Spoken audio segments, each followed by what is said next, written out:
that. And we'll call the meeting to order. Roll.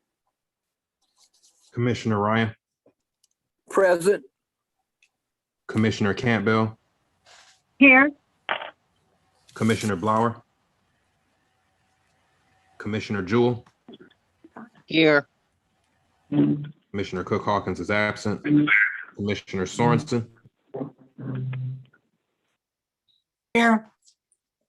Commissioner Jordan, Here. Commissioner Wesley.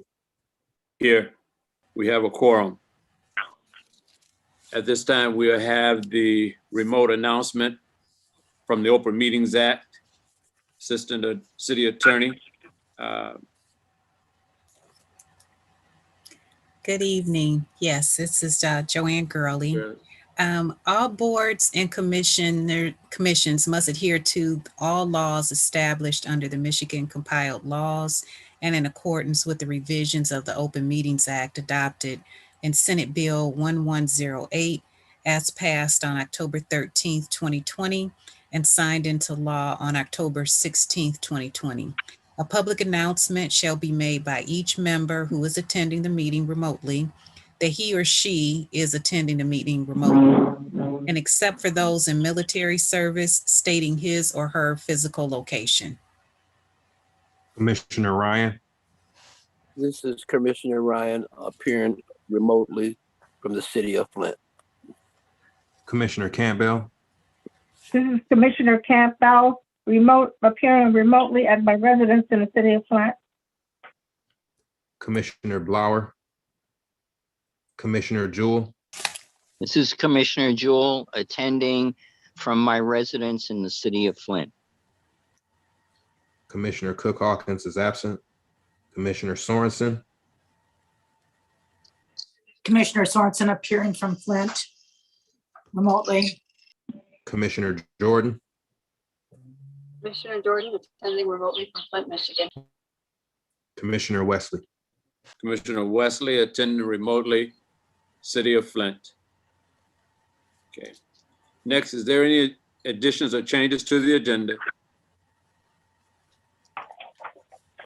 Commissioner Wesley, this is Bill Vandercook. If you don't mind. Yep. Under site plan reviews for SPR 21950.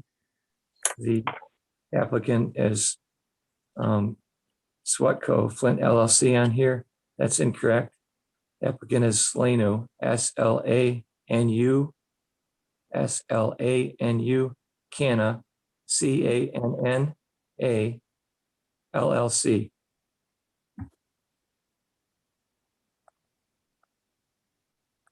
Additionally, under SPR 21951, Jay Goldstein requesting a site plan review at 3415 Western.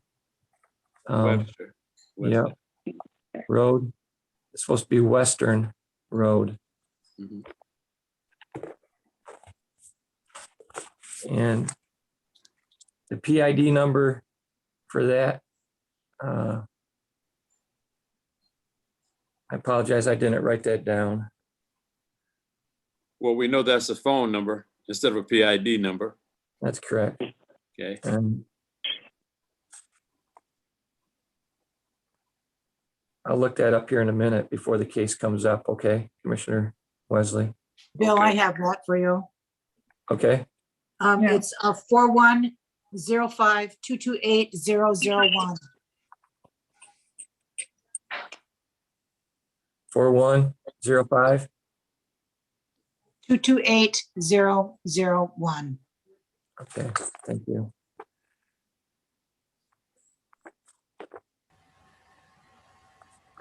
Just so that commission knows under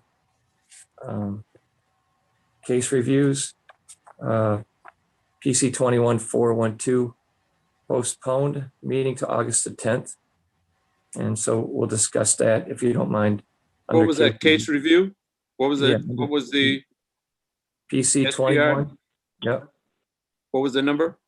PC 21 412. Jen Yang, Hold up.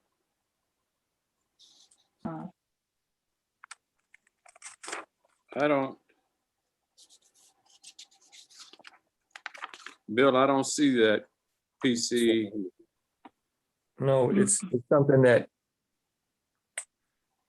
we postponed, so I just like to bring that up under case reviews that they'll be on the August 10th meeting. So So that'll be we'll PC. discuss that. EC 21 Okay, 412 412. Okay, Jen Yang. And so I'd like to discuss that. okay. Progress of that application. That was for a variance from the residential of 300 feet, residential of 300 feet.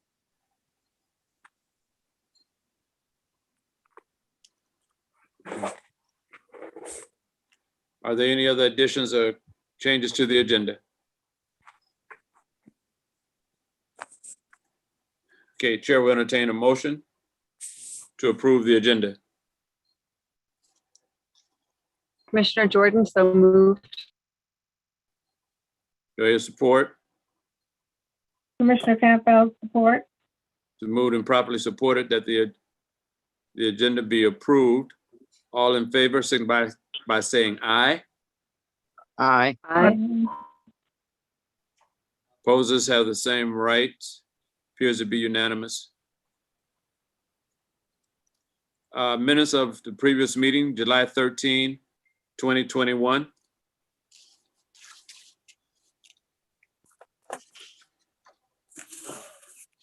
Mr. Chair, this is Commissioner Jewell.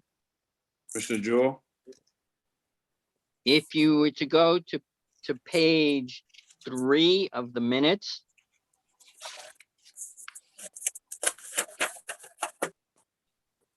second paragraph down before site plan, the paragraph before site plan.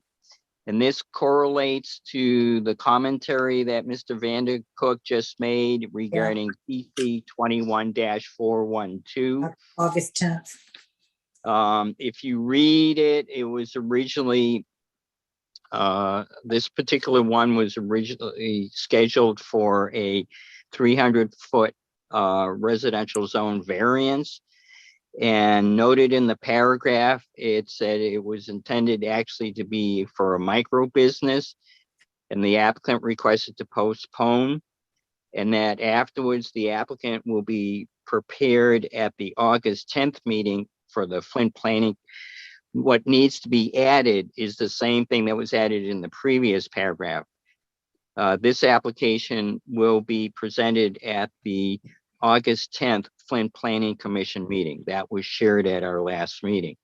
However, and Mr. Vandercook will probably address this, in the Flint Journal Sunday edition of July 25th, there was a public notice making reference to that public hearing on August the 10th, but it makes reference to the fact of a marijuana facilities location variance of 300 feet, when my understanding it's for a micro business exemption. So I just wanted to note that as a correction. Also on page 6,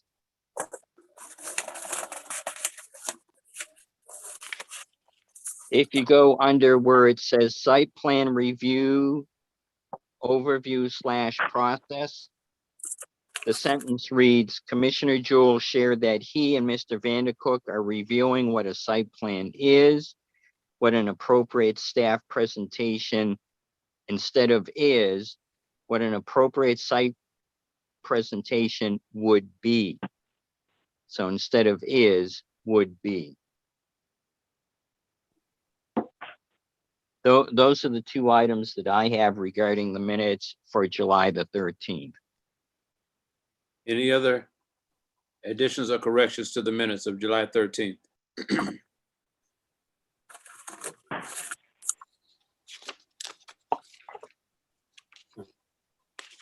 Hearing none, the chair will entertain a motion to approve the minutes of July 13th, 2021. Mr. Chair, this is Commissioner Jewell. I will make a motion to accept the minutes of July the 13th as corrected. Do I hear support? I support. It's been moved and properly supported by Commissioner Sorensen. Roll for the approval of minutes. Commissioner Ryan, Yes. Commissioner Campbell, abstain, Commissioner Blauer, Commissioner Jewell, Yes. Commissioner Cook Hawkins is absent. Commissioner Sorensen, Yes. Commissioner Jordan, Yes. Commissioner Wesley. Yes, the minutes of July 13th has been approved. Next item on our agenda is a public forum. The public is invited to take part on anything appearing on our agenda this evening. If anyone in the public wishing to speak on the public hearing, hold your comments until that time. Anyone else wishing to address the commission for other items on the agenda may do so at this time. Is there anyone in the public wishing to address the commission? Anyone in the public wishing to address the commission? Hello, Yes, state your name, please. this is Kristen Owen, and I sent in an email. So will that be read as my public comment? I don't have that email. It might be at the planning office, the email planning address. I was will, told when we call for the public hearing, is that for the PC 21413, Green the Skies Corona- Healing?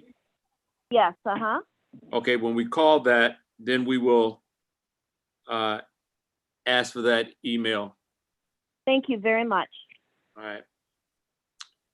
Anyone else wishing to address the commission?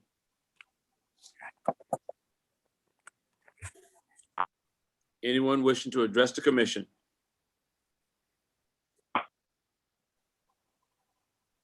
Casey, I'm thinking that the folks that's on the line might be there in reference to 21413 Green Sky Healing Tree LLC. Yes. Yes. Major- Okay. Anyone else wishing to address the commission?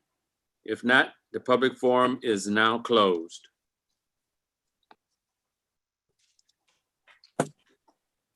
Next item on the agenda is a public hearing.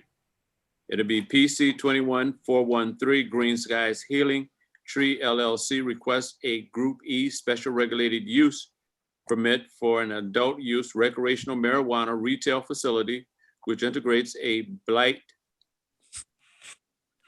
elimination plan exemption, City of Flint marijuana ordinance 50-183U, parens 2, at 3401 Corona Road, PID number 4023 101010.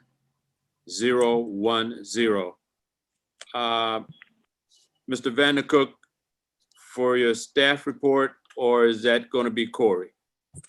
I'll do the staff report, Commissioner Wesley. Okay, So, all the commissioners should have received the staff report for PC 21413. When you get to the background, Green Skies Healing Tree LLC is an existing medical marijuana retail facility. During the March 10th, 2020 Flint Planning Commission meeting, Green Skies Healing Tree LLC was denied a special regulated use permit for an adult use marijuana retail facility on the following basis. 1, master plan of future land use being city corridor does not allow recreational adult use. 2, adequacy of site to be able to handle the increase in traffic and staffing related to additional recreational license. 3, curb cut on Barney is a residential street. 4, we don't have before us the required parking diagram to closely assess the parking and foot traffic. And I attached the planning commission minutes to the staff report. dated March 10th, 2020 to the staff report that was sent out. Then on May 19th, 2020, the zoning board of appeals denied an appeal of the planning commission, March 10th, 2020 denial of a group E adult use recreational on this location. I also attached the minutes of the zoning board of appeals meeting minutes for March 19th, 2020, given the specific reasons why they denied that request. The applicant appears to have submitted a complete application and blight elimination plan. This afternoon, I was asked by Commissioner Wesley to send out the criteria for a blight elimination plan for the marijuana ordinance 5183, specific to U2, community benefits blight elimination plan that's required. The parent parcel PID 4023-101-010 is located within a D3 zone district. Group E adult use recreational facilities are required to be located within a D5, D6, E, F, and G zoning district. The applicant's request, the applicant is requesting a Group E adult use special regulated use permit in order to operate a recreational marijuana facility.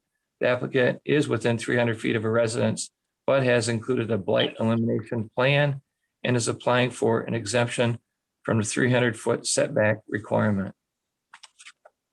Okay, thank you. Is the applicant present? Mr. Chair, this is Commissioner Jewell. Just some Yes. additional clarification from staff. I understand that we also received some correspondence from a Lindsay Crawford who's with the Blight Department. Is that correct? That's correct. And that would have been the package too. Thank you, Commissioner Jewell. And I also have a question regarding, we received a couple of emails regarding information from some of the neighbors. Is that correct? That's correct. Okay. She received 3 letters from neighbors and right. And there may be others, but I, Mr. Chair, I have one other question for maybe the staff can address or the applicant address, is to clarify the difference between 315 cannabis and green skies.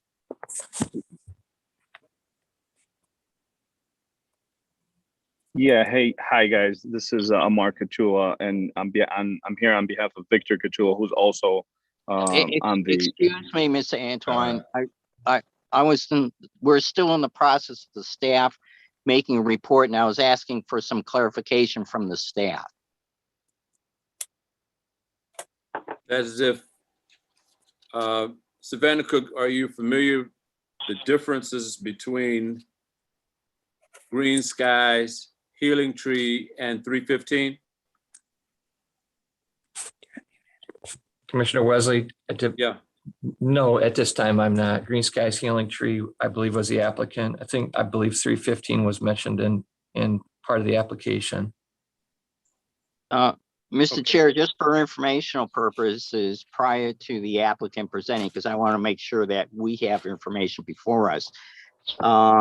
It is noted throughout one of the documents that Green Skies was formerly 315 cannabis, even though the application says Green Skies, and the materials we received, at least that I'm looking at, has logos related to 315 cannabis. So I just wanted to get a clarification on that. But we can move forward.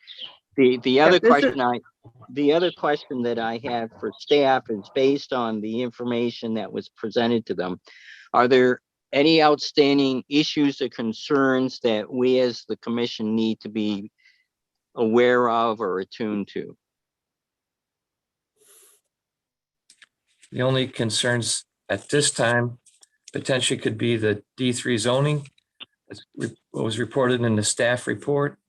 And also we have other letters here from residents that can be read into the record. Okay. Thank you ever so much. Mr. Chair, thank you. I appreciate the time. All right, is the applicant present? Mr. Catula? Yes, yes. Hi, I'm Okay. here. My name is Amar Couture. My dad is also, who's Victor Couture, who is the applicant, is on. His English is not quite that well, so I'm gonna Okay, speak on his behalf. So, but he's online. good. Go ahead. Go ahead, Mr. Yeah, Catula.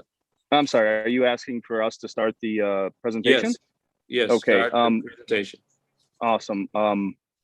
So, hey, Pete, I don't know if you're on, but are they seeing the PDF or the what's it called that we're presenting to them? They will. Just one moment. Yep. Thank you.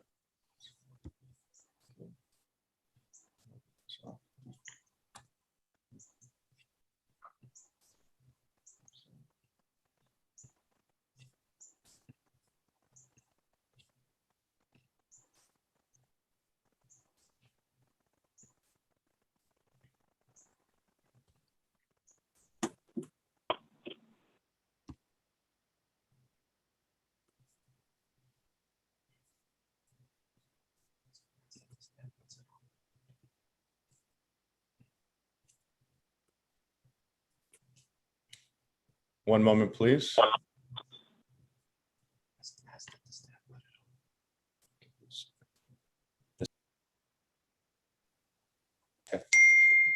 We're having technical difficulties with our screen share at the moment. Is there a chance that the staff would be able to present the slide that we had submitted?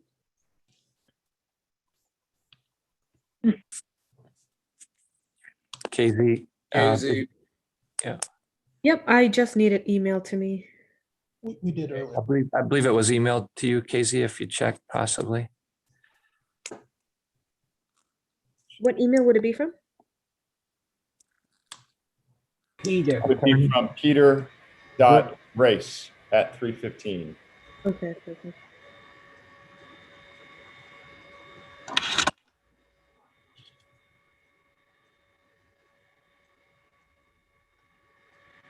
I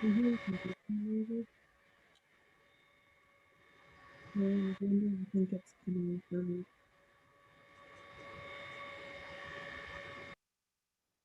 Okay.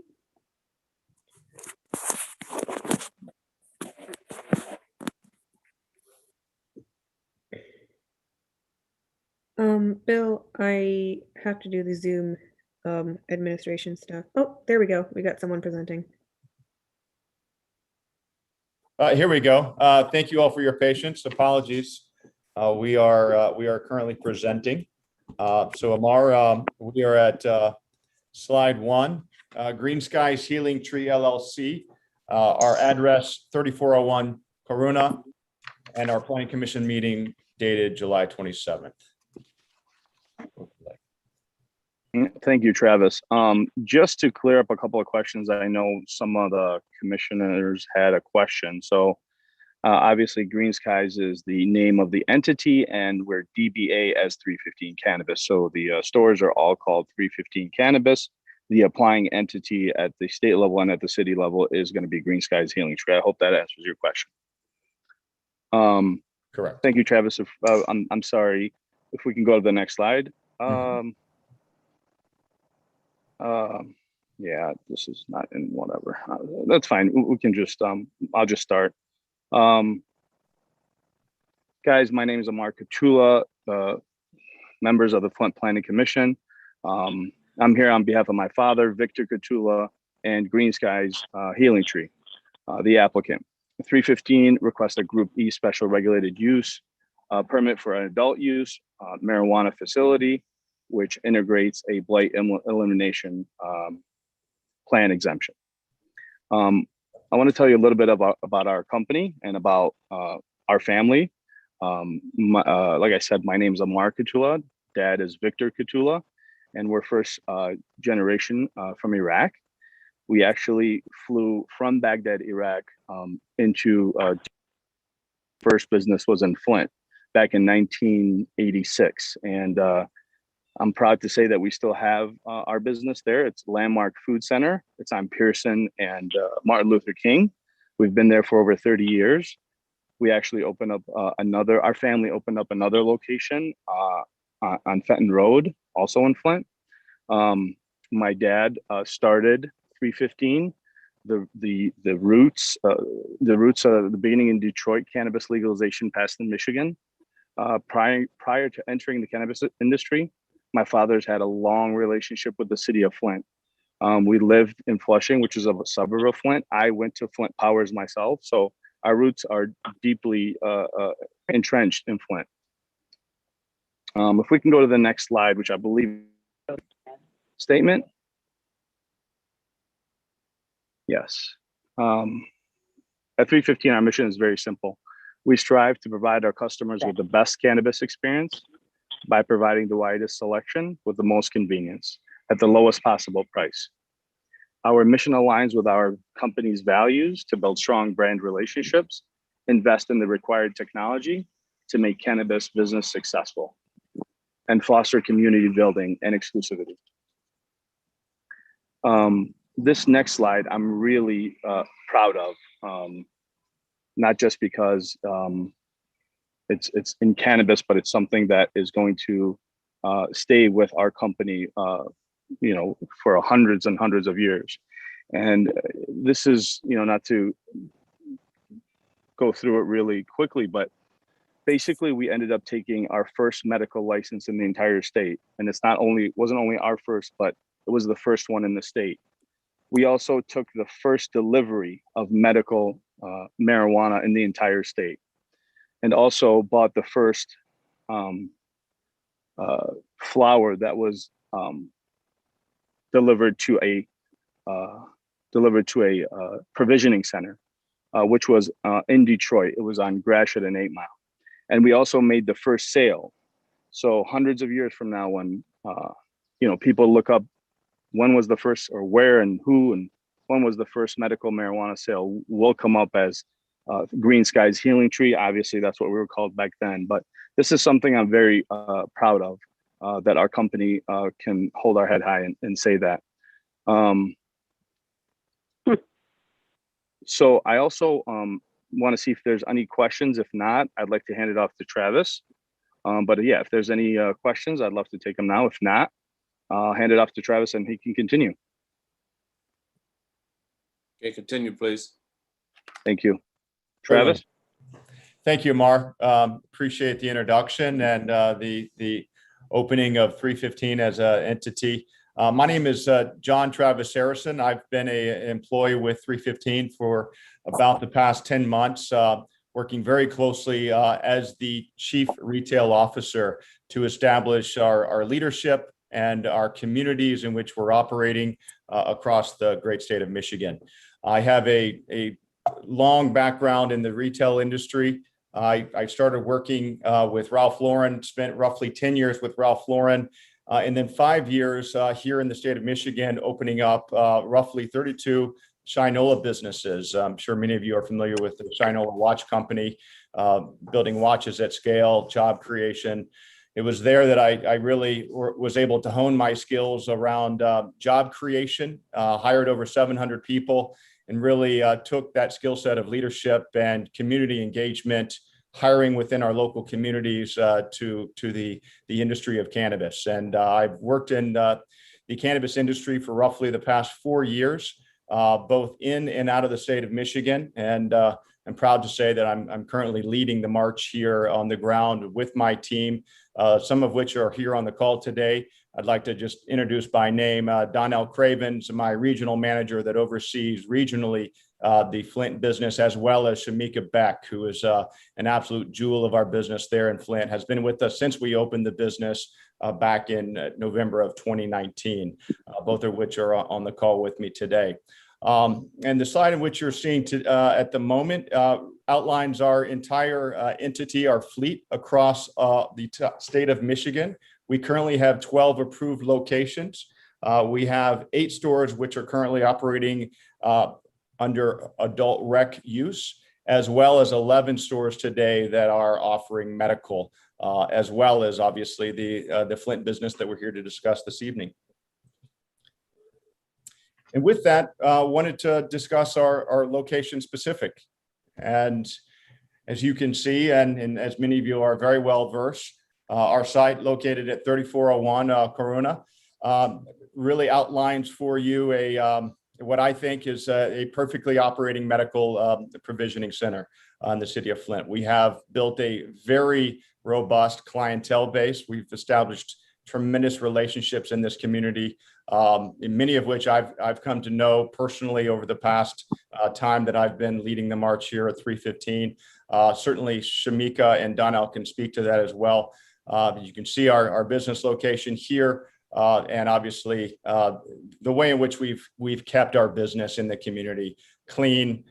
Our standards of expectation are very, very high, and I don't have to go very far to really encourage you to look at the feedback that we received from some of our customers and our clientele. You know, on a rating of 5, if you look at our Google reviews, we have a 4 out of 4. Won't read these, but always friendly, knowledgeable. My first time here, and I was thoroughly impressed. We come here on a regular basis, refuse to go elsewhere. Great product, great price, great service. That's just simply our Google reviews. Our Weed Map reviews, 4.3 of 5.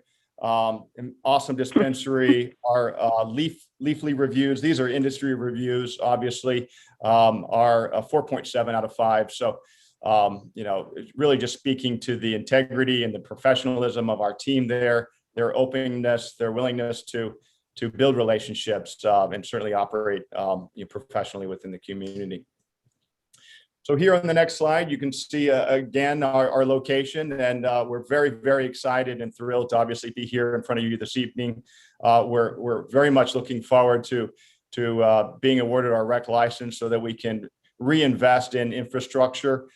We can reinvest in our job creation. We can reinvest in mature landscaping, and really present to the city of Flint a gem that you can be proud of, that we can be proud of, and that our community members can be proud of, to both shop with us and enjoy all that 315 has to offer, both medically and recreationally. Here on the next slide, what you're seeing is a map of our location. You can see our site, our building site, you know, our crossroads there of Corona and Barney. And you can see the 12 parking spots plus the additional handicap, bringing our total on-site parking spots to 14.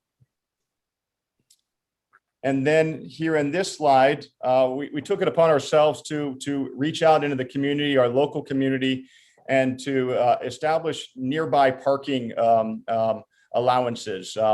We found a business owner directly next to us on Barney Avenue that is, as you all may recall, the former, I believe, Bank of America. And that business owner has leased us at $75 a parking spot for per month, 10 parking spaces to be used for the additional parking if so needed and or desired. We have access to an additional 10 on top of this if we so need, which would be more than enough to accommodate the additional parking requirements or needs under adult rec.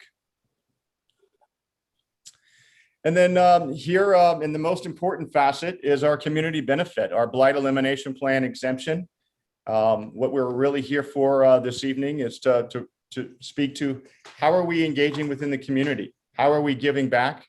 How are we being the upstanding citizens that we are and that we've proven over the past 2 years? I'm really in this role, in this position, because of my track record.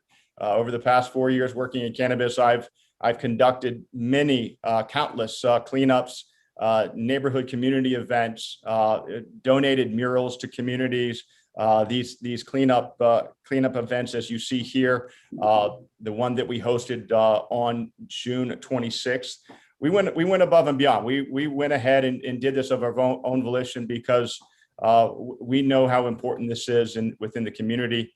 And we went even further to say that we are going to give back 10% of all proceeds on this day of June 26th back to our partners in the community, Elite Community Growth Collective, and the Flint Porch Project. So we had a fantastic afternoon. We met many more of our local community members. They came down, they celebrated with us. They, in fact, one of them, as seen here in the picture, actually brought us hand-clipped flowers from her garden, thanking us for the efforts that we had done within the community. And she was incredible. But we hosted a DJ. We set up a live food truck, and we had not only corporate but retail employees as well as community members coming out to help pick up trash all up and down the Barney Avenue and Corona location. It was an amazing afternoon. And moving forward, beyond that, we look to partner with other community events and initiatives such as Step Up Pickup, citywide litter cleanup. We anticipate participating in every one of these that we have the opportunity, whether it be donating to the cause and or physically getting out there with our bags and rakes and helping to procure blight within the community. This really brings us to our strategy. We have a four-part strategy in which we look to partner within the community under our blight plan. Strategy 1 is 315 will partner with the City of Flint Blight Coordinator, Lindsay Crawford. I've had an opportunity to meet with Lindsay on several occasions, and I believe that we can procure a partnership to really help inform 315 of any opportunities that may arise that will have a chance to either, again, donate to physically and or monetarily to helping course correct neighborhoods blight issues. And then our second strategy is to partner with the West Flint Community Watch and Flint Neighborhoods United to identify how 315 can go further in partnering to address blight concerns in our neighborhood. And then strategy 4, adopt a block in and around its location. We've already identified several locations, Barney Street obviously being the most obvious, but also Walton Avenue and perhaps Hubbard, all of which are within a 300 square foot radius of our building. 300 feet, 1,000 feet. Our cleanup that we did was over 1,000 feet. So, this adopt a block for us isn't so much about our immediate surroundings, but, the streets that run through our local community. And then lastly, strategy 4. Strategy 4 is to continue to partner with Elite Community Growth Collective, as well as Flint Porch Project. As noted previous, we donated that 10% of sales, of which each group received a check for $750 from our June 26 efforts. And we continue to look for opportunities again throughout the given year and throughout our tenure in the Flint community. You'll see here on this slide, Brenda Williams, our representative here this evening, as well as myself, as recent as this past Sunday. Knocking on doors, getting to know community members. This is the 5th time that I've been in the local community, personally knocking on doors with and without Brenda, with other members of our organization, with Shamika, with Donnell, with Brenda, obviously, with our head of HR. Really made a strong, concerted effort to get in the community, let them know our names, understand and identify our faces. We want to be a known presence. This is not the last time we host any of these events, and we want them to be able to call on us by name. And then lastly, our capital investment. 315 will establish a structural blight elimination fund in the amount of $15,000 to assist in making structural blight capital investments. 315, we have already identified 2 prospective lots located on Barney Street. Two lots, both of which have been recently burned down. We have plans to partner with Lindsay Crawford to bring dumpsters to help to raise that site and clean up that location and return it to a natural grass destination on both of those sites on Barney Street. Beyond that, in years 1 through 5, 315 will establish non-structural blight elimination fund in the amount of $10,000 year 1 to assist in making capital investments to address non-structural blight. For years 2 through 5, 315 will commit additional $10,000 per year to address non-structural blight projects. And in conclusion, 315 seeks approval of its blight elimination plan, which will address blight issues both in our local community and beyond. We commit to the City of Flint that we are and will continue to work with residents and public-private institutions to assist with blight issues currently impacting the growth of the community in the City of Flint. Thank you very much for your time. If there are any questions, I would love to present myself and answer. Okay, thank you. Questions from the commission to the applicant?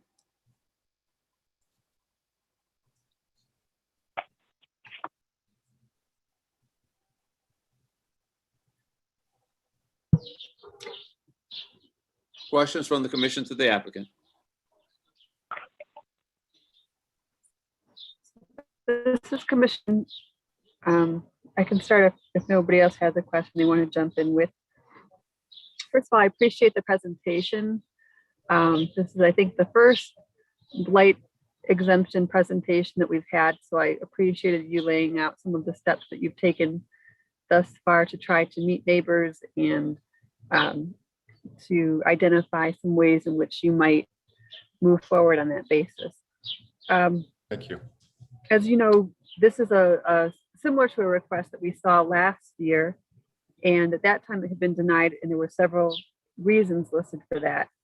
Some of those you've addressed head on in your presentation tonight, for example, by speaking to some of the arrangements you've made with regard to parking. There's a few of those other sticking points from last time that I didn't hear you address as specifically, and I'm wondering if you'd like to take the opportunity to do so. First and foremost among that is the zoning status of the parcel and the incompatibility in the zoning code with recreational marijuana establishments. So in the existing code, D3 is not allowed for recreational. And then in terms of the future land use, it's designated as city corridor, which likewise wouldn't permit it. So can you address that aspect, please? Commissioner Jordan, Brenda Williams, if you would allow me, we have discussed this. One is the first premise that, as I was reading, is that the code, I know that we have a proposed code which 6 articles have been approved, but the whole 18 articles have not. So as a result, in reading over the minutes of the Planning Commission, when Attorney Kelly Thompson did state to this body that until all the articles are approved, we don't have a new code. I know we talk about the master plan, but under the ordinance, we talk about also transitional. And right now we're still under the current code. And I will say that as I was reading the code under 5169, the zoning district's requirements for special regulated use, which was adopted on the 8th day of February 2021, signed by Mayor Sheldon Neely, it indicates under parent 4 that Group E special regulated uses shall be allowed in D2, D3, D5, D6, E, F, and G districts. And I'm somewhat confused because I understand what you're saying, because it's a D3 and under the proposed master plan, it's called a business corridor. However, I also was looking at some of the other facilities, which appears to be a lot of them were in D3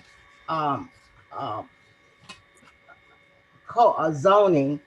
And then I looked at the exemptions and what the spirit of the exemptions were.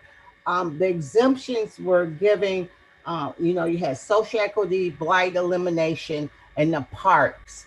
And those exemptions were to be, appear to be giving opportunity to those who were in locational districts dealing with locational issues to be allowed, if they could present the appropriate plan, to be allowed to operate a recreational or a special regulated use.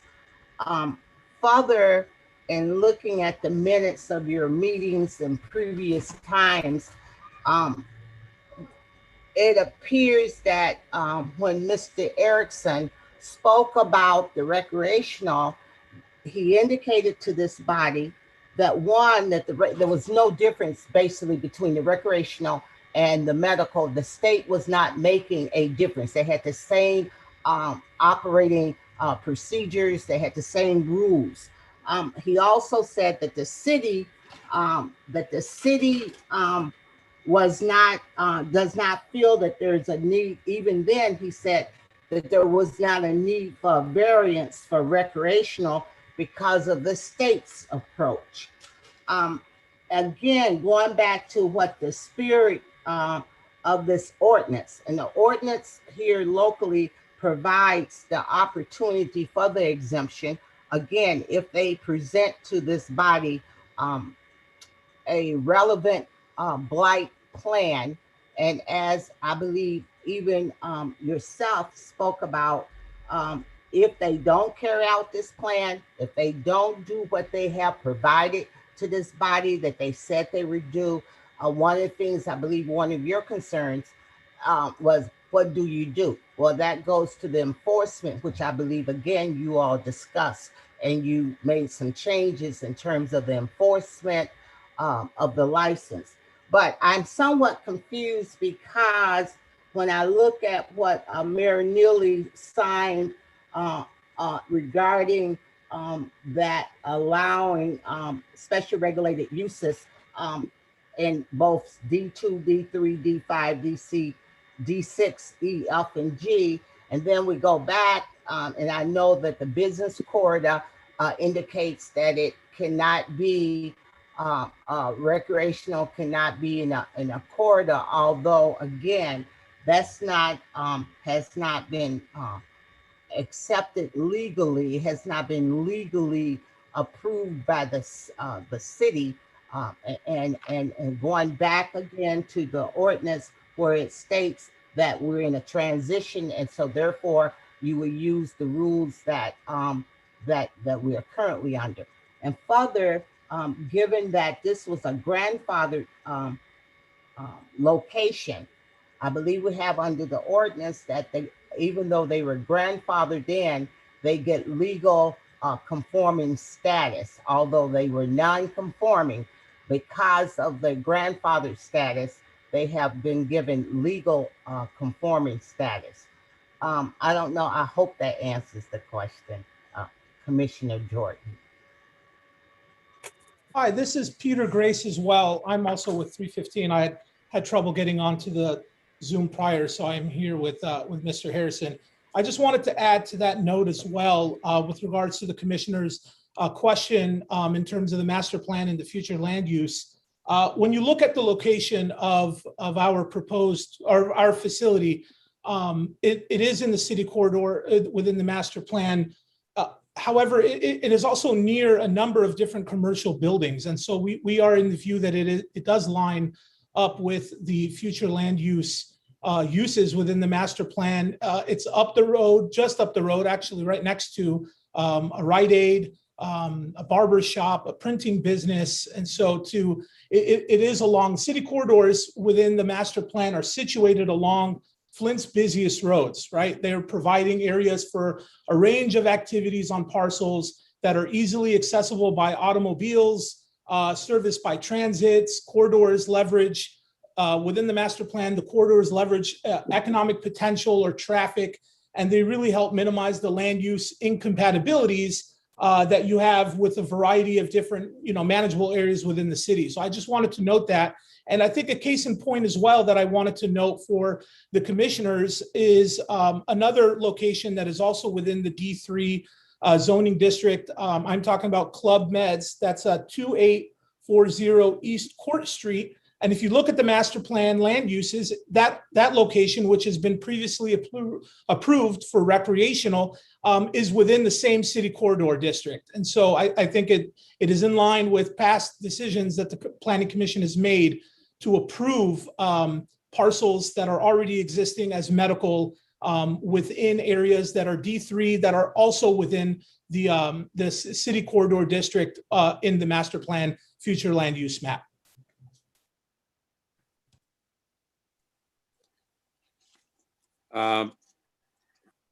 Commissioner Jordan, do you have any other questions from that at this time?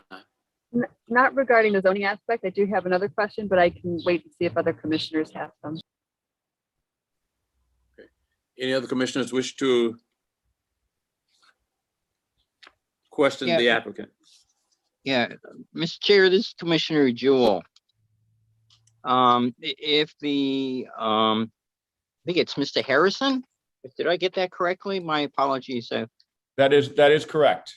Okay, Mr. Taylor, I understand you're sort of the chief retail officer, I think as you shared. And I think you had mentioned you're out talking with neighbors and so forth. Give me a little bit of an update in regards to that neighborhood outreach and response and so forth. Yeah, absolutely. So as noted, the most recent visit to the community was this past Sunday, where I was out with Brenda Williams, and we literally knocked on every single door within the 300 square feet radius of our site. And this wasn't the first, as noted. I've been out 4 additional times with other employees of 315 at various times and places. Have I met with everybody in every single home? No. Some of which are owned by the land bank and are not currently occupied. But I can say honestly that I have spoken to every single person within the 300 square feet of our site. And I would argue beyond, well past 1,000 for that matter. Some of the residents have applauded, obviously, our efforts, for the date in which we've been out cleaning. Others are quite honestly, not that interested in us and or our business, it just didn't really have much to say. They support our efforts, but they weren't that interested in engaging in conversation. Some of them went so far as to offer additional support and communication to the city to be able to allocate some of these land bank locations in our properties for future cleanup. Some of them went so far as to ask our assistance to be able to procure properties from the land bank so that they might add them into their own ownership. And to have us properly clean the area as well. Mr. Harrison, I appreciate that. Yeah. Let's get back to responses regarding the business and the retail operation. Okay. So responses. We've knocked on literally every single door. I personally spoke with our immediate abutting neighbor that falls directly south of our location just this past Sunday. Brenda and I had a lovely conversation. It was our second conversation with this individual and her husband. Getting to know them personally. He just quit his job at Best Buy so he can be in more of the community and stay at home with his wife. She says that she's lonely and she wants him home. I mean, that's the honest truth. So they signed our recent letter and said that they will be frequent visitors to our establishment upon our licensing of recreational cannabis. So that was, obviously a wonderful moment for us. Mr. Harris, I appreciate the commentary. I'm trying to get a flavor of the kind of responses in your contacts. I appreciate the anecdotal kind of information, like outstanding support, everybody's really behind it, or outstanding opposition, like everybody's really against it. I'm trying to get a flavor of that. I do understand you went out, you chatted with people and so forth. That's what I'm trying to get a flavor of. Can you help me with that? Commissioner Yule, if I may, yeah, everyone we talked to. Excuse me, Brenda, I appreciate that, but I was having my conversation with Mr. Harrison. Yeah, and Commissioner Jewell, just to further answer for you, there isn't and just to help me out for a moment. I understand Brenda is the attorney hired for your business operation. Is that correct? That is correct. She's representing. Okay, and you're a direct employee and responsible for the retail operation. Is that correct? That's correct. My title, as stated previous, is Chief Retail Officer. Okay, that I just want, as my colleagues will tell you, I like to talk to people who directly involved with the business operation and so forth. Absolutely. Let's go back around to my question, okay? Yes. So to answer, just give me a flavor of the positive and give me a flavor of the negative. Okay. I wish, Commissioner Jewell, that I could tell you that there was a single individual that I spoke to that was not in favor of 315's approval of adult rec. I did not speak to a single individual that was against our licensing that way. Now, I can tell you, as previously stated, in fact, the woman that brought us flowers on the date of the 26th, she refused to sign our letter. She's 75 years old. The presumption is she didn't want to associate her name with anything, whether it be, a CVS or an Instacart or 315 for that matter. Okay. Mr. Harrison, I'm going to ask one last time, okay? I appreciate the anecdotal commentaries, all right? I'm just trying to get a flavor and a look. If you went out and spoke to 100 people, okay, my assumption would be you might say, yeah, 80% of them or 80 of them were strongly supportive, or I didn't get a response from stuff, and we didn't get folks from neighbors. I'm trying to get that kind of a flavor. Sure. Well, I appreciate. In all fairness, Ms. Harrison, you've already done an effective job of people who are supportive of what you're doing with the anecdotal stories. I appreciate that. Commissioner Jewell, again, the general feedback has been overwhelming favorable. I wish I could tell you that on Barney Street and Hoover and the other streets in the 1,000 square feet, forget the 300 of our location, there aren't 100 people. In fact, there are maybe 15, maybe 25. There just aren't that many people there. The populace is not that dense. So I can tell you the people that I spoke to were in favor. Why? Because we've been proactive community members. And I can't say anything other than that, unfortunately, just to say that the overwhelming feedback has been positive. Okay, thank you. Let me shift gears a bit. You had a conversation with the blight staff person for the city of Flint. Yes, sir. Okay, and I read some of the stuff. Where do you go from here in that collaboration or coordination, or what was the agreed follow-up? Yeah, so the agreed follow-up is obviously of our own volition, as we conducted on June 26th, is to continue to make concerted efforts in the community of our own right.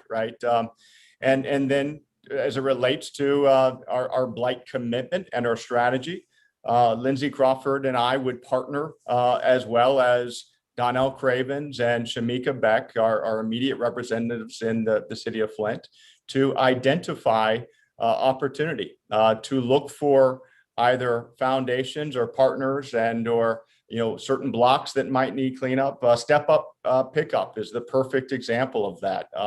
I think we found incredible partners, but I'm sure there are other groups that Lindsay can provide for us, neighborhood organizations that she can provide for us as a wayfinder to be able to identify future opportunities to allocate, again, monetary funds as well as physical presence. Thank you, Mr. Harrison. Yes, sir. Thank you. Mr. Chair, Yes, Commissioner Campbell. I have a couple of questions. Number one, I'm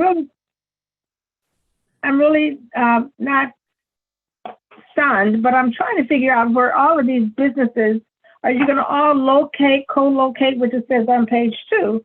There's going to be how many businesses? 315 is, I understand what Mr. Taylor is over. So Mr. Taylor, are you going to be over 315? Green Skies, Healing Trees. I mean, exactly everyone is going to be in one location according to your information on page 2. Hello? I'm sorry, is that a question directed at myself? Mr. Harrison, is that directed at Mr. Harrison? He's the operational manager. Okay. So Mr. are you Harris. directing the question to him? Yes, sir.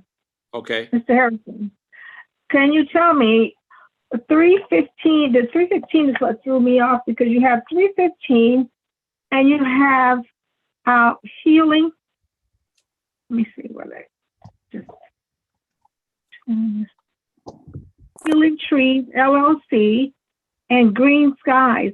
Now it's Green Skies dash LLC, a Healing Tree LLC, one business, and then 315 another business. Because you said you're going to be operating in a co-location on page 2. So, Mr. Harrison, are you talking about the whole building or all of the businesses? Is each business a different separate business? Yes, so if I can answer that. Within our executive summary, Green Skies Healing Tree LLC is our parent company, and 315 is our assumed name under which we are operating as a retail entity. And if I may So it's one business. It's one business. Correct. Correct. And Yes. if I may say so, in the full application we presented, we had to present the Laura documents showing Green Skies Healing Tree LLC, as well as we presented in the document the DBA, which was 315 Cannabis. Yep. For further clarity on that fact, please look at tab 3 in the executive summary. You'll find all the details and the Michigan Department of Licensing and Regulatory Affairs there that Brenda Williams is speaking to.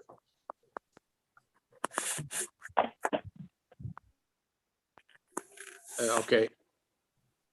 Commissioner Campbell, does that answer your question? I'm looking at 3 now, and I see I see Green Skies Healing Trees,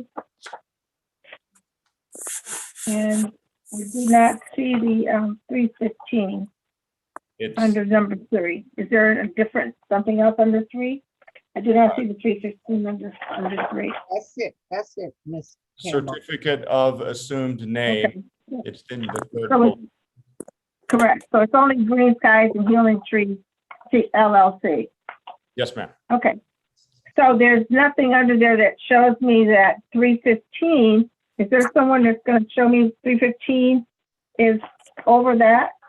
What tab is that? I'm sorry, if you're looking at the document itself under tab 3, you will see under the number 1, Green Skies Healing Tree LLC.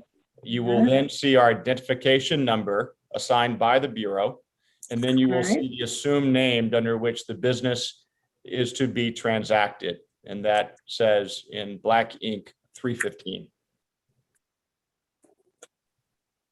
And that is on the certificate of assumed name on the same document issued by the Michigan Department of Licensing and Regulatory Affairs.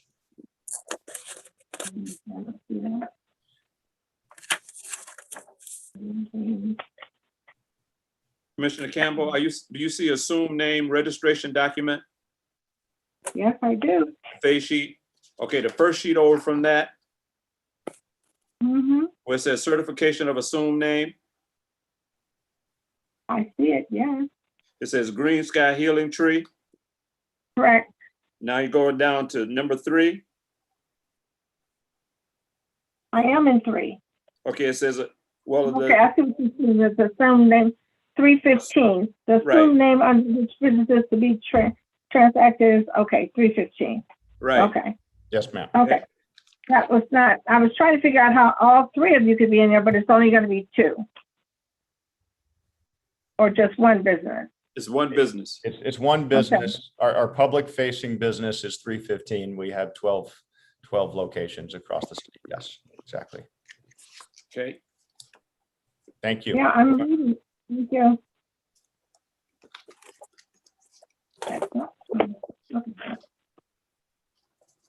Mr. Chair, Yes, Ms. Sorensen, if I may, go ahead. I have a question for the applicant. In your community benefit location exemption in the blight elimination plan, you have under the map of the facility with the 300 and 1,000-foot buffer. It kind of puts things into perspective, actually, but what I would have liked to have seen is those particular homes that are within that 300-foot boundary, if those had been identified by address specific and the amount exactly of residential homes that fall within that barrier. Because from this map, this illustration that you've given us, there looks like there is like less than 7 homes. Correct. That was the point I was making to Commissioner Jewell earlier, that within the 300, it is a very small populace of residential homes.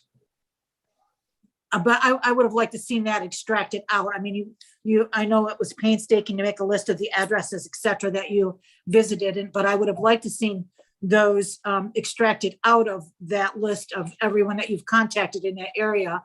Yeah, I mean, more specific as to what their feelings were about your business being there.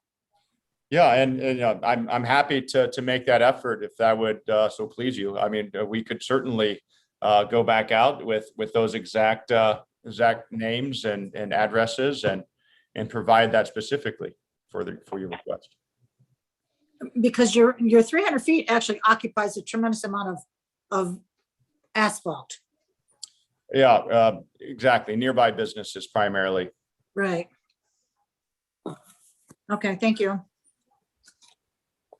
And that's really the point of the blight elimination plans, that we have the opportunity to clean up the corridor and as well as some of the other commercial buildings and some of the abandonment that's taken place there, as well as within some of the residential populaces that fall just south of our location. Is there any other questions? Commissioner Ryan, you have a question? Just one. This is just a public hearing, so are the commissioners gonna get a chance to talk to each other? Well, when we get into deliberations, yes. Okay. This is a public forum. We've done it. Have the commissioners have any questions that they can address to the applicant at this point? Not at this time. Okay. Commissioner Jordan, I understand you had another question. I did, thank you. I hope you can hear me over my neighbor's weed whacker. The other question that I had was on the topic of some of the resident outreach and engagement, in particular to the neighborhood association in that area. That's one of the specificities in the ordinance. And I know that the written materials addressed a little bit about the outreach attempt to the neighborhood association, but I wondered if you could elaborate on that. Certainly. That is absolutely a mandate of the blight elimination procedure here. We have actually reached out on several occasions, and unfortunately, the neighborhood association has refused to work with us. So the one that is, the one that is in our immediate vicinity. We've shared this with the city of Flint, and Lindsay Crawford and I spoke to that. Brenda Williams and some of her contacts, and Dorian with Elite is going to help make introductions for us, and we hope to be able to curry favor there with some positive relationships within the community that are already established, so that we might be able to partner in a more productive manner. And really kind of just show our integrity, show our ethics and our values, and that we are sincere. And for the record, I did send a copy, Commissioner Jordan, of the blight elimination plan to I believe she's on here, to Ms. Cheryl Christoph, and as well as I sent a copy of the blight elimination plan to Flint Neighborhoods United to Ms. Carmen Lewis. Commissioner Wesley, this is Bill Vandercook, if you don't mind. Yes, Bill. The definition of the standard in the ordinance from 300 feet is, the building can't be within 300 feet of a residential district without a variance or a blight plan or park plan being approved. But the definition of a neighborhood is 1,000 feet in the ordinance by definition. And we concede to that. I believe in the plan we indicated, and I explained to my clients that the 300 feet only dealt with this hearing, but if the blight plan is accepted, that they have to go beyond the 300 feet and go to 1,000 feet to be inclusive pursuant to the ordinance. Correct. Yeah. And we want to extend our reach into the community beyond the 300 feet, as was just noted. There isn't by Commissioner Sorensen, there just isn't that residential populace within the 300 square feet. So how are we establishing ourselves? How do we understand the needs of the community, and how are we able to either beautify and or provide opportunity under 315 for community cleanup and or give back. We've also gone through and outlined in several instances outreach beyond the 300, obviously, in fact our cleanup on the 26th extended all the way down Barney and across the street well into the 1,000-foot range. So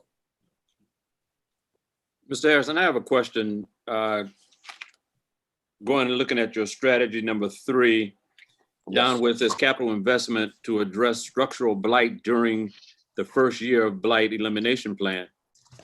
And I see that during that first year, you guys, it says established an elimination fund line item in the amount of $15,000 to assist in making capital investment to address structural blight. Now, you said you're going to put this established $15,000. How does that money get accessed? How does that money how does people tap into that? Would that go to the blight director? Would the blight director say, we need your capital investment to clean up this blighted property? How does that?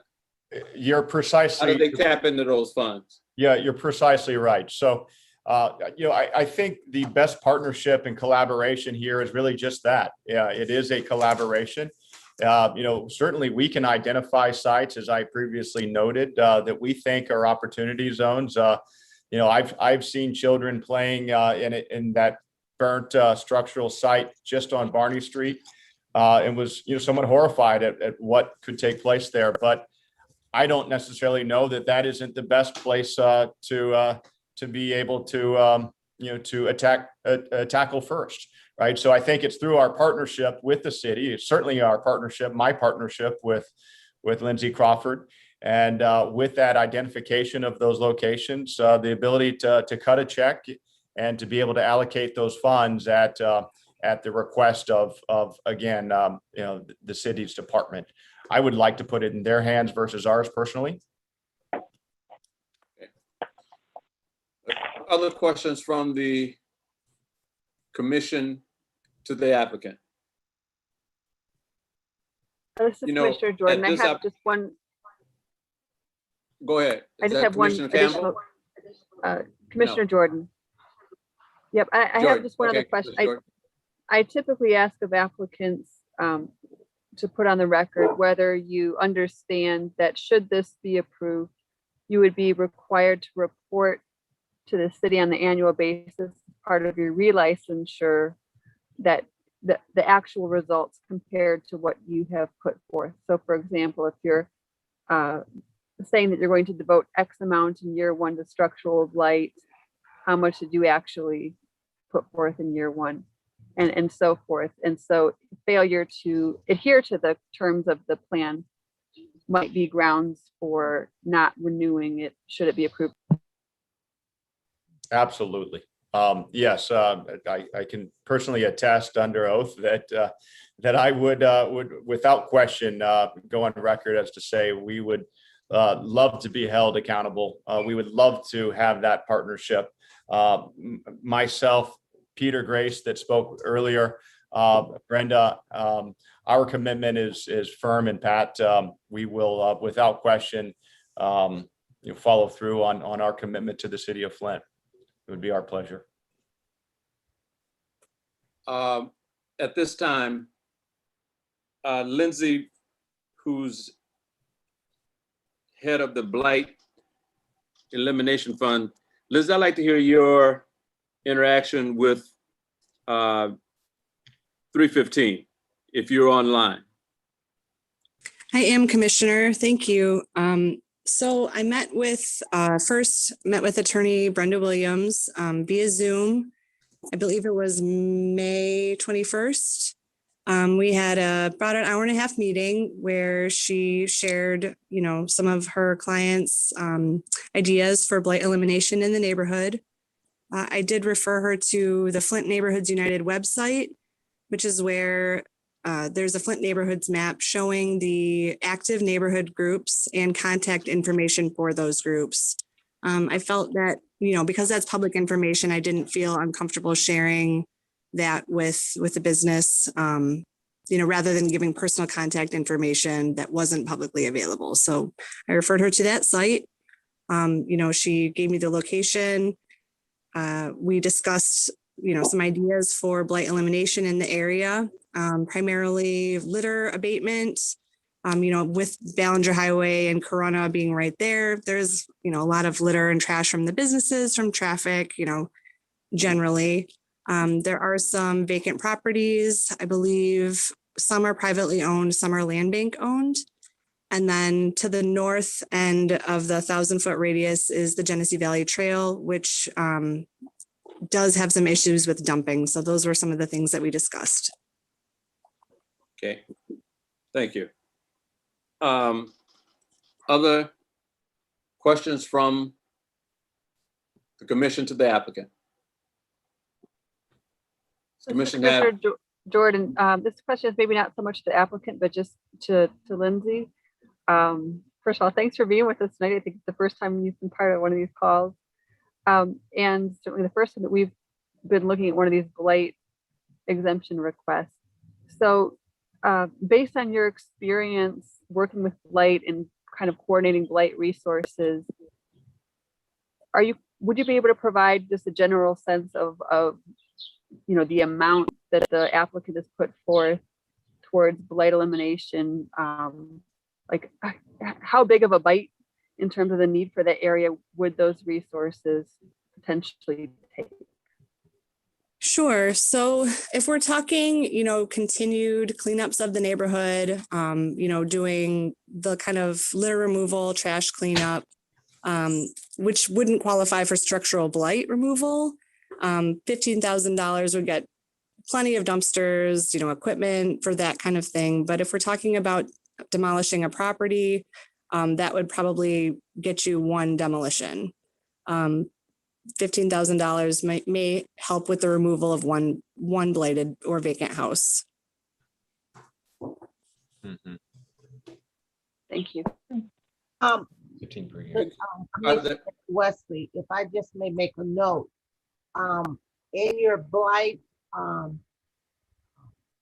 papers that the blight framework, it indicated, and I don't know how a person would determine that, but it indicated it was asking for 5% of your maintenance budget. So when we took that amount of 15,000, we knew that was well beyond the maintenance budget that they would use for that building. Plus, in addition, Mr. Harris indicated that he would continue to offer 10% one Saturday a month. 10% of the sales, that's where we will work with Elite and the porch project to work in that community. So I think that amount is well beyond what the amount has been asked in the blight framework that's presented on your website document that I read. Yeah, I mean, thank you for mentioning Brenda. And I just want to go on record furthermore as saying, we hope by our actions, our positive actions, and us by being the first. It's not that we take this lightly. One, and two, we're the first to do this, right? So many people are going to be looking to us as the example here, and we have to come through on this. And we hope that by doing this, we'll provide a pathway for others to see and follow our example. And if we can be successful and partnering with the city of Flint and Lindsay Crawford's department, we feel that we will again lead that path for others in which to follow. And certainly while our commitments are generous in our view, we to Brenda's point, we're not stopping there. We are going to continue to host percent give back and other ways to fund either community events or celebration or partnerships outside of that commitment. This is just the beginning, really. Okay. Is there any other questions from the commission to the applicant? Any other questions from the commission to the applicant? If not, I'm going to open the public hearing up at this time.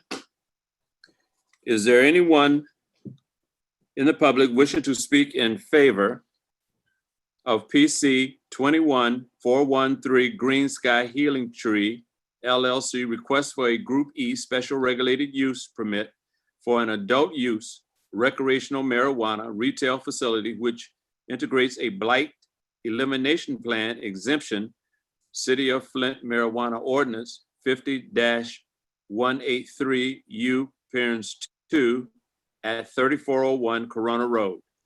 Anyone wishing to speak in favor? Anyone wishing to speak in favor?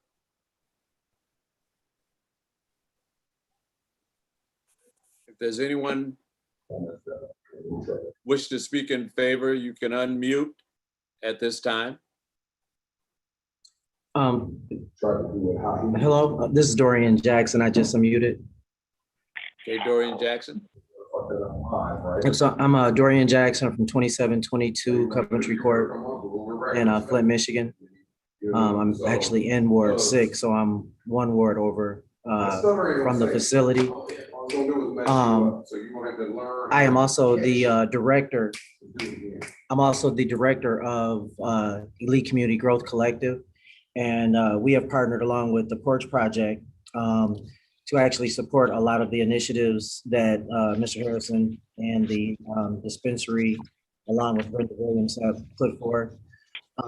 I've had some experience, as some of you know, you probably seen me on several calls before, working with dispensaries in the area.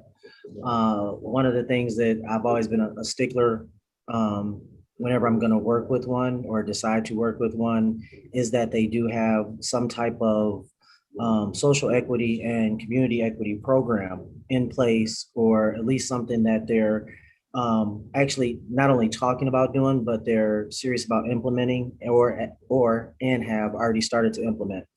And I just want to speak with confidence and let you all know that there's been a very, very serious time effort put into the blight elimination program. They have been more than willing, I think, to address all of the issues that were brought forth last year. Not only in, working with some of the traffic flow issues, the parking issues, but most importantly, with the blight elimination. Myself, I've had, I guess you can call it the pleasure of being able to walk through the neighborhood and to see the neighborhood, take pictures of a couple of properties. And even though there is very few homes, which I guess is a positive to the dispensary, within that 1,000-foot range and area, there are quite a few homes. And in that, there's a lot of properties that can definitely utilize the services which they are trying to put in place. Much like Mr. Harrison said, when I actually was driving through the neighborhood even today, there was a couple of properties where, I don't know if it's the city, the insurance companies, the land bank, what have you, that have definitely neglected some of these burned down properties where there are actual foundations still there that are uncovered, filled with trash, filled with who knows what. And the neighborhood has quite a few children if you go, 2-3 blocks over from the dispensary. So not only is this a beautification project, but to me, it's also something that's also needed as far as a community, as far as a safety project. And I will say that they have reached out to a lot of grassroots organizations. When you talk about Community First, my organization, the Porch Project, I think that those are indicative of a company that really does want to help the community. So that's my input.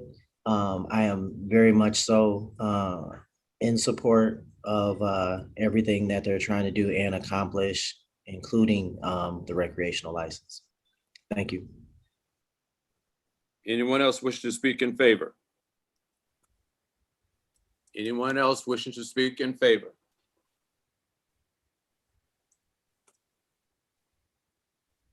If you're wishing to speak in favor, you need to unmute to be recognized.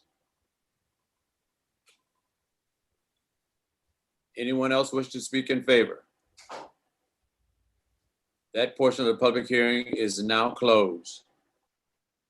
Anyone wishing to oppose SPR? I'm sorry. Get my information out here. Anyone wishing to oppose PC 21413 Green Skies Healing Tree LLC request for a Group E special regulated use permit for an adult use recreational marijuana retail facility which integrates a blight elimination plan exemption, City of Flint Marijuana Ordinance 50-183 U2 at 3401 Corona Road, PID 4023-101-010. Anyone wishing to oppose? Hello, this is Kristen Owen. Okay, Kristen Owens. Myself and several neighbors have written emails. Is now the time you're going to read our emails? Okay. I just Mr. want to Vandercook, make do sure you they're better have than those emails?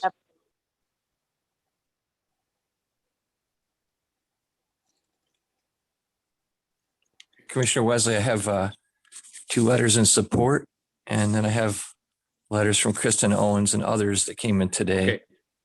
Won't you, the letters for support, since I closed that, and that's my mistake, I forgot to call if you had any letters, information of support, because I did not have those here.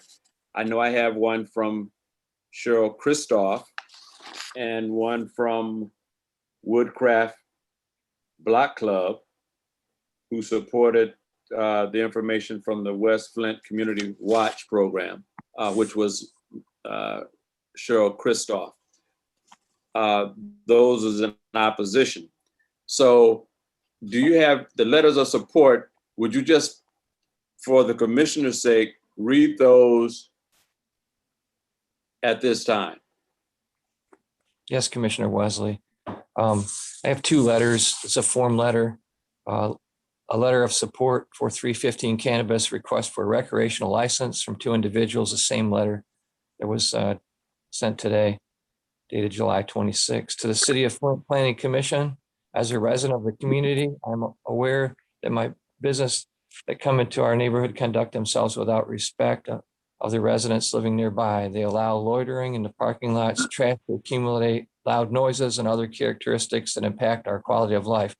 I can say, however, that none of these negative traits have occurred with the business operations of 315, located in the corner of Barney and Corona.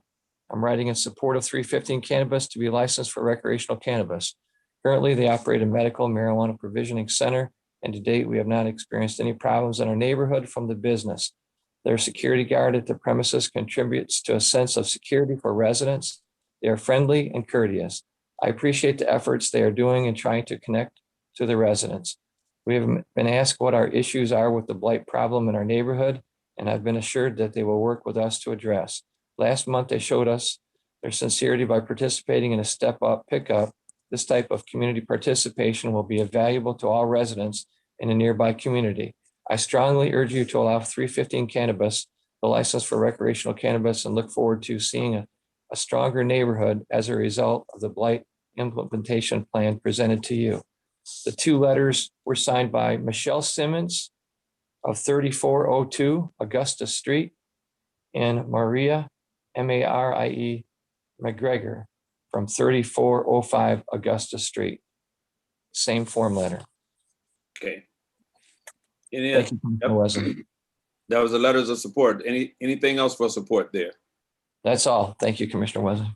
Okay. So Wesley, I believe there was one other letter of support. Hold it, Ms. Williams. It's just entered. Just hold on here.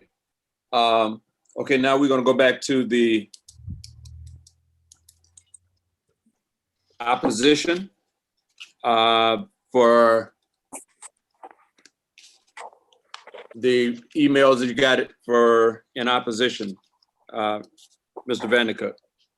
Hey, Commissioner Wesley, I know that you did receive 3 letters in opposition, as you mentioned. I have application requests. That's an opposition letter, yep. From Laverne Petrie. Yes, Laverne Petrie, right. I got that one too. My mistake. From Michelle Ingram. Michelle Ingram. Yes, that was the one from the Woodcraft First Block Club. Correct. I will read those, the 3 that I have. Do you have the one from Kristen Owens? The Owens, yes. Yes, I have that here, and some additional letters that came in today, dated July 27th, 2021. Kristen Owens letter. City of Flint Commissioners, I'm Kristen Owen, a resident of the City of Flint for 6 years. I strongly oppose recreational sales at the marijuana dispensary, 3491 Corona Road. I believe the expansion to recreational sales would have a negative impact on home values, residents and families that live in an adjacent neighborhood. This location is not appropriate due to the large number of residents who oppose this license. Many of us have already voiced our opposition and concerns that should not have to repeat our protest yearly, in my opinion. There are other locations in the city of Flint that might be appropriate, but near residential areas. Schools and main city corridors are not at all appropriate. Thank you for protecting our residential areas and building our city carefully and thoughtfully. Kristen Owens. We have a letter from Tammy Perillo. Tammy Perillo, member to the members of Planning Commission and Zoning Board. I'm writing to express my strong opposition to the requested use variance by the above business located at 3401 Corona Road in the city of Flint. As you may recall, I opposed a similar request by the business located on Miller Road outside of Woodcroft Estates, Holistic Vibes. The rationale for my opposition remains the same. Marijuana dispensaries do not belong in residential neighborhoods. There are plenty of undeveloped commercial sites where these dispensaries can operate and not affect neighborhoods where families reside and churches, schools, and playgrounds are nearby. I have been a resident of the city of Flint for 20 years and have lived in the Flint area most of my life. I'm truly excited about the progress of our city has made and the development that has occurred. The Imagine Flint initiative has given hope for residents that love Flint, as I do. It is a welcome sight to see that businesses want to come to our city. However, these businesses should further the development of our commercial areas, not adversely affect family neighborhoods. It is my sincere hope that the variance request is denied by the zoning board. My fear is that granting this appeal will set a dangerous precedent for similar appeals in the future, including a renewed variance request by Holistic Vibes. Even more worrisome is that allowing marijuana dispensaries to invade residential neighborhoods will lead to a mass exodus of families from those neighborhoods, resulting in a severe blow to the progress the city has made.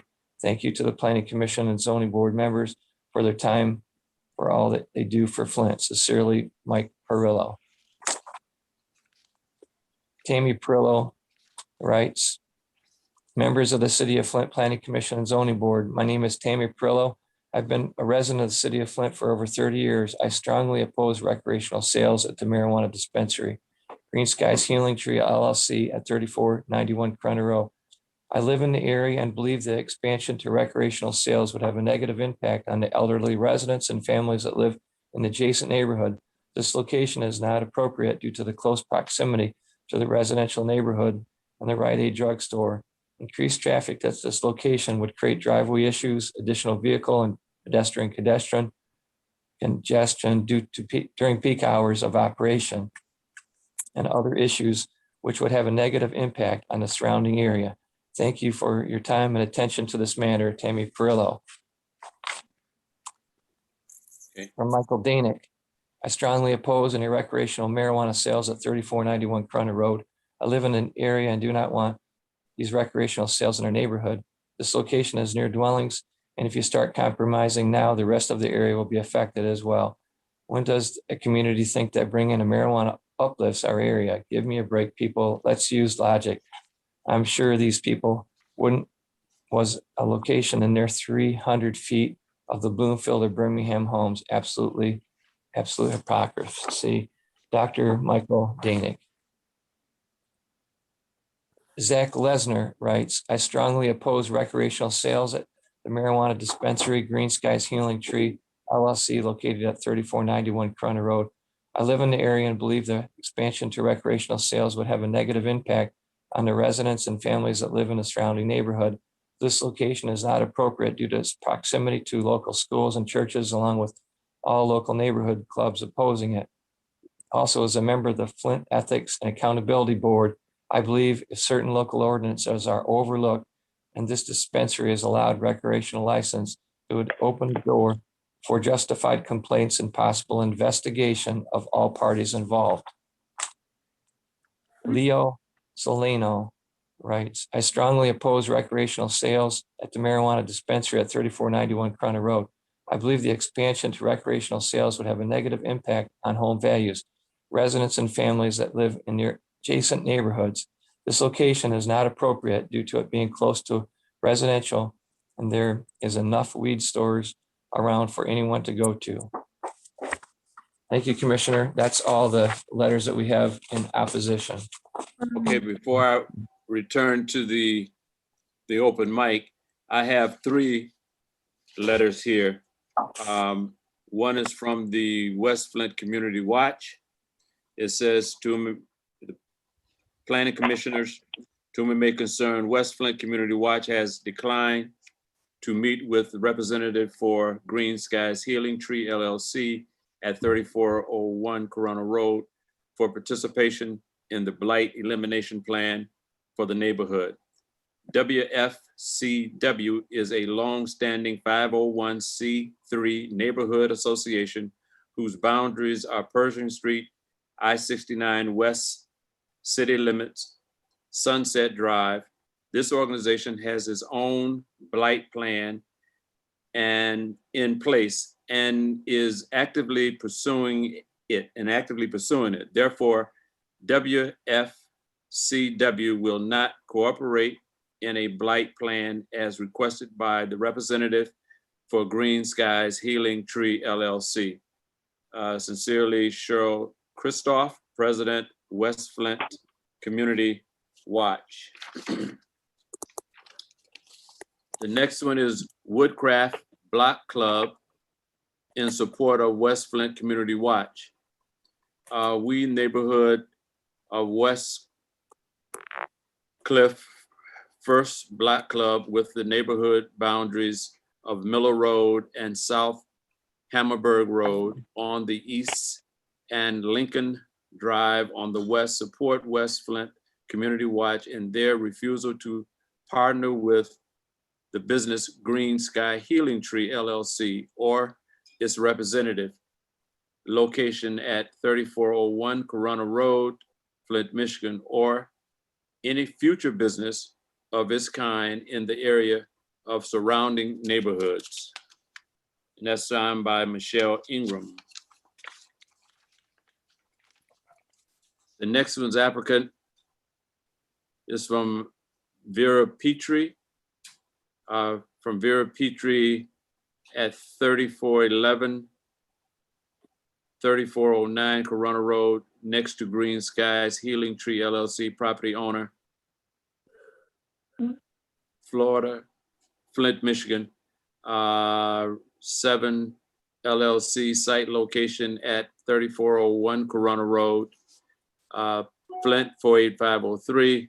For the application request, PC 21413, reason for non-approval are broken cement barriers and damage to the side of our building from them hitting it while parking vehicles, trash and broken bottles thrown in our parking lot,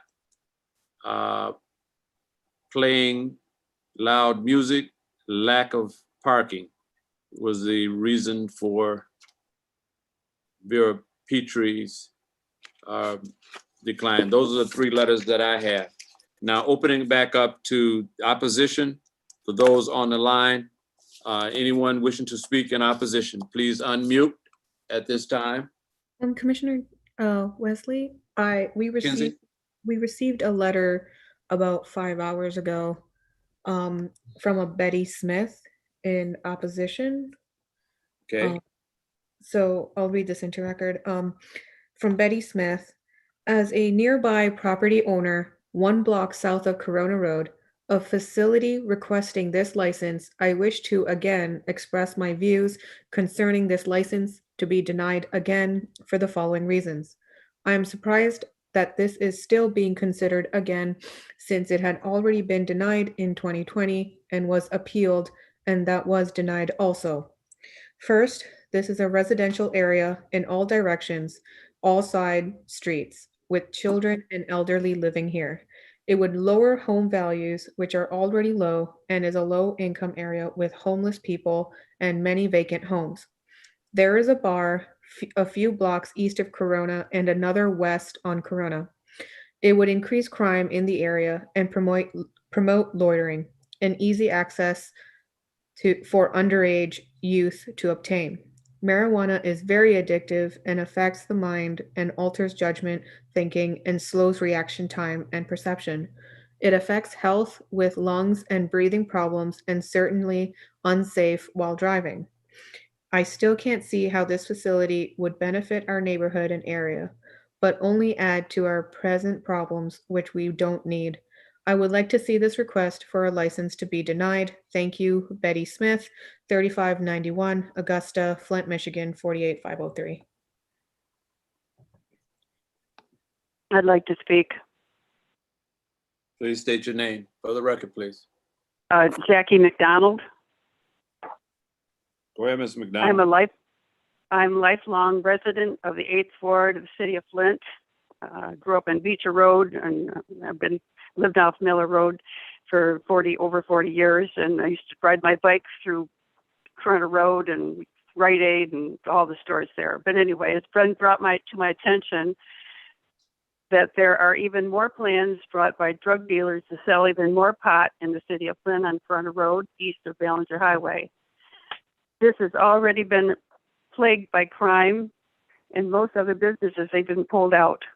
When Flint is clearly overwhelmed and incapable of dealing with nonstop violence committed by addicts and delinquents loitering in dozens of liquor stores and gas stations across the city, how in the world will it be able to police a new drug trade in this considering inviting to Corona Road? Let the business owners sell the weed in their own suburban gated communities where law enforcement is more readily available. Also, I believe it's not appropriate place in our thriving city that is trying to thrive, and it would have a very negative impact on businesses that are already there or the neighborhood, the people that are living in the neighborhoods nearby. Most of those people do not have much as it is. I mean, they're hardworking people trying to support their families and develop home values, good healthy values for the children. Also, the extra traffic created by the recreational dispensary in this area would be detrimental. Even now, this Ballinger-Corona Road intersection nearby was recently cited in the Flint Journal for a high number of auto accidents. I was surprised that it was that bad, but because I work at the corner of Ballinger and Ballinger and Miller Road. I work in the garden area there, and I pick up litter just for the garden club. But I was surprised that there were so many accidents just down, right at the main intersection in Corona and near the Rite Aid store, which were near the marijuana dispensary. I want to see lives improved for the residents of the city of Flint. Please make changes that help. Recreational marijuana is not good. Bad for businesses nearby, bad for families and healthy communities, bad for the home and property values which generate tax dollars for the city of Flint. Who wants to live where the people don't want to live near all this? Please vote no for this request. And I do appreciate you for that you're listening to my spiel. But I firmly believe that this is the wrong thing to do. Medical marijuana, the people that need help with that sort of thing, fine. Recreational marijuana, we don't need any more of that in our community. There are other places. We're in the city of Flint. We're trying to grow it, develop it. Thank you for listening. Thank you. Anyone wishing to oppose? Anyone else wishing to oppose? Yes, I'd like Please to unmute. speak, please. Hello? Yes, go ahead. Ms. Cheryl Christoph, right? Hello? Where'd she go? Can you hear me now? I can hear you. Okay, great. Thank you. Good evening, Commissioners. This is Cheryl Christoph, the president of West Flint Community Watch. I want to reiterate the letter that we sent regarding our decision not to partner with Green Skies, Healing Tree LLC.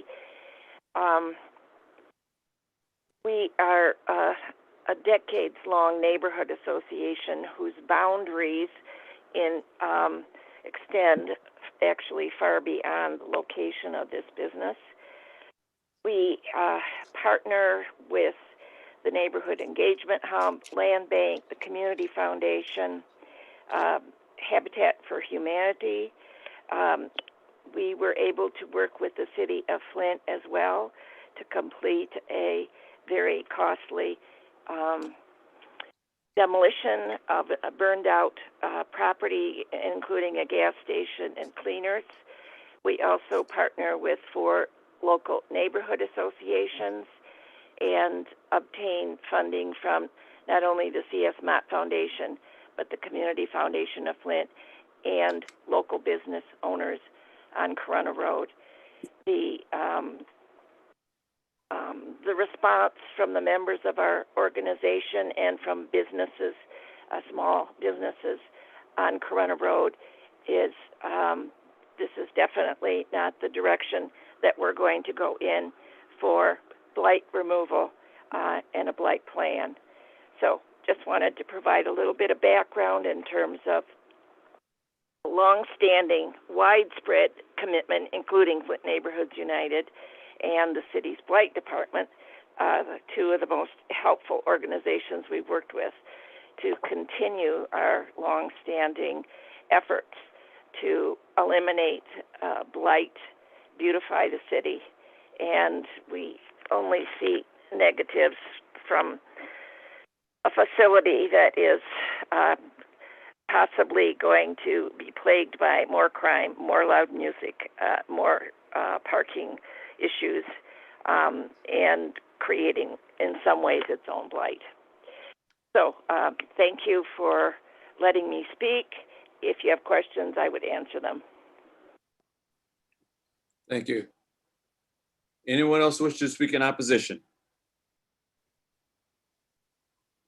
Anyone else wishing to speak in opposition? If so, please unmute and speak at this time.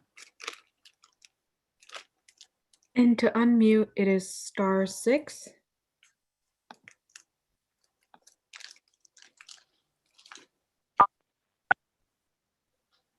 Anyone else wishing to speak in opposition?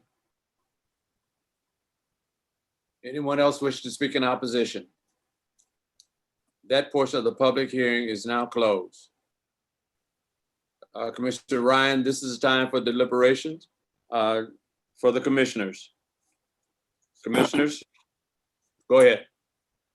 I have a question. Upon listening to Attorney Brenda, I have a question for our city attorney. There is 8 parts of it approved. So are we in the transitional period, or does them 8 apply currently now? My first question.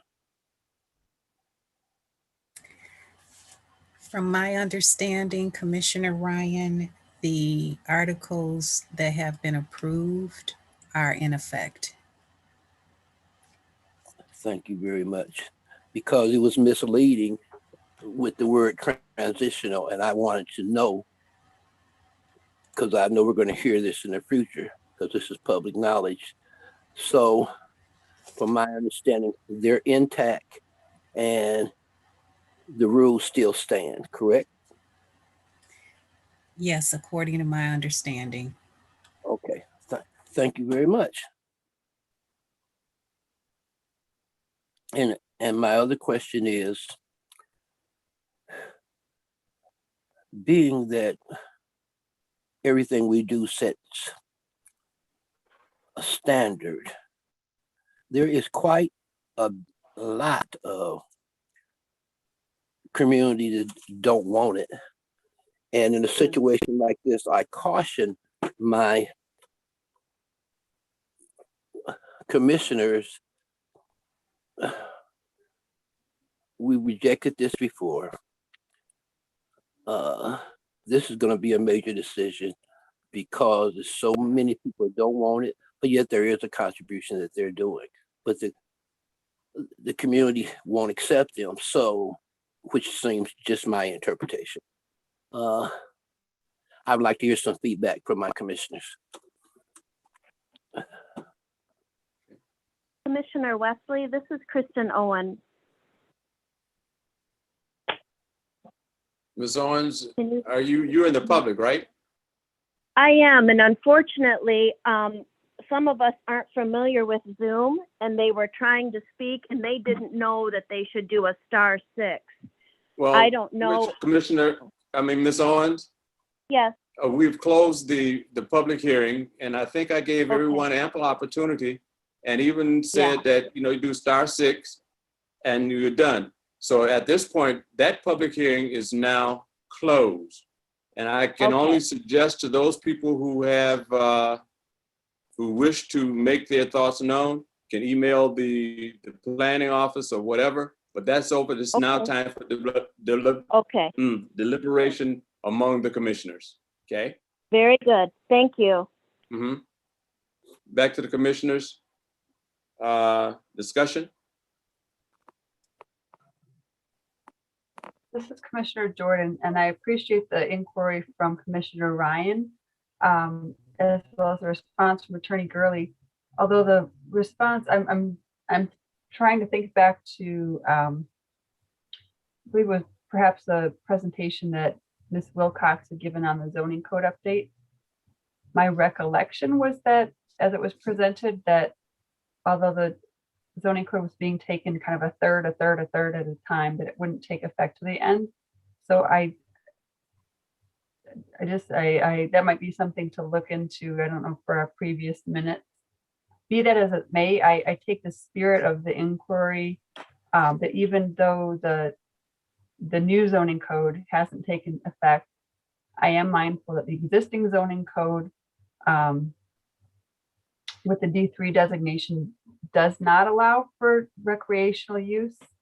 And again, hearkening back to several meetings ago, I seem to recall that it was brought to our attention that there was a discrepancy in some of the wording for the newest version of the marijuana ordinance. And there had been discussed a timeline for reconciling that. But one of the specific questions that we as a commission had posed at that time was whether that discrepancy left open the door at all for proposed marijuana recreational dispensaries in areas that hadn't been intended. And my recollection is that it was an unequivocal no, that despite the discrepancy, that the existing zoning code with its intent was clear, and that therefore we shouldn't feel any undue pressure to try to make whatever amendments are necessary to ensure that that's consistent throughout the code. So I'm taking from that, yes, I hear the points from the applicant. I certainly applaud the outreach that they've made. It doesn't remove the fact that it is inconsistent with the current zoning code, as well as the future land use in the adopted master plan. And certainly, I think the spirit of the blight exemption was to work closely with neighborhood residents and neighborhood associations to try to ensure that a blight plan was consistent with the neighborhood's wishes. And so I find myself on the one hand, very much respecting the efforts put forward by the applicant, and also noting the balance of public opinion that's been expressed here tonight seems to tilt consistently towards those residents that oppose it.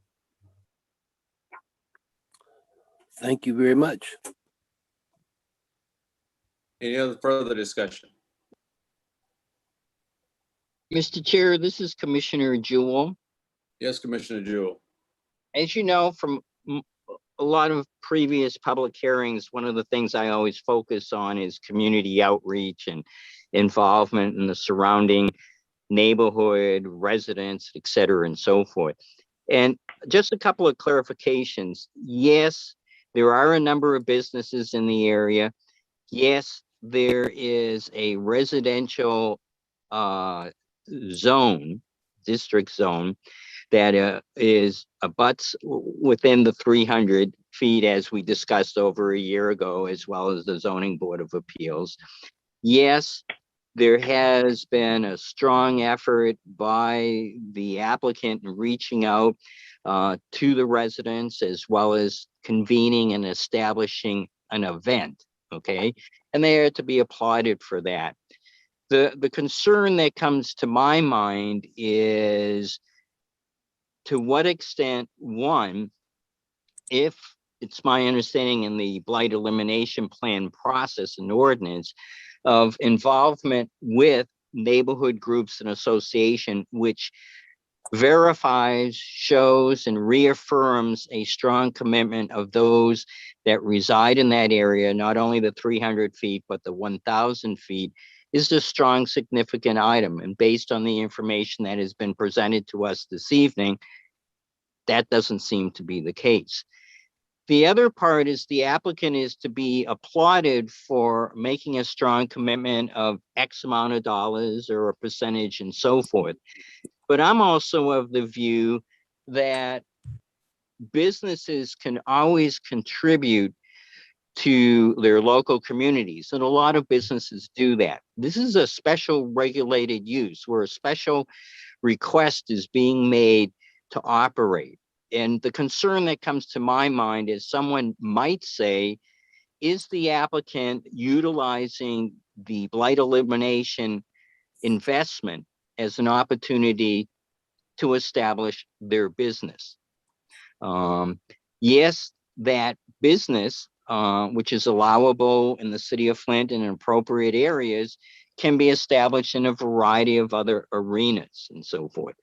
So I'm of the view, as it appears that both Commissioner Ryan and Commissioner Jordan has raised, there does not seem to be the strong community support per se. So I have a concern about that. The other is in regards to, yes, we've revisited this before in the past. I do have a concern, as Commissioner Jordan raised, of the items and issues that Brenda Williams raised, which was appropriate and so forth. And if need be, we might need to do a bit of a pause to get a clarification from legal. So I just share that as part of our collective discussion. What pause do we need to, you think we need to do to get what interpretation from legal? Well, in all fairness to the applicant's attorney, a number of items were raised, which was already discussed. Everything from grandfathering to I'm using the phrase transitional, et cetera, and so forth, which are all, in my view, valid points that the applicant's attorney is making in regards to their application.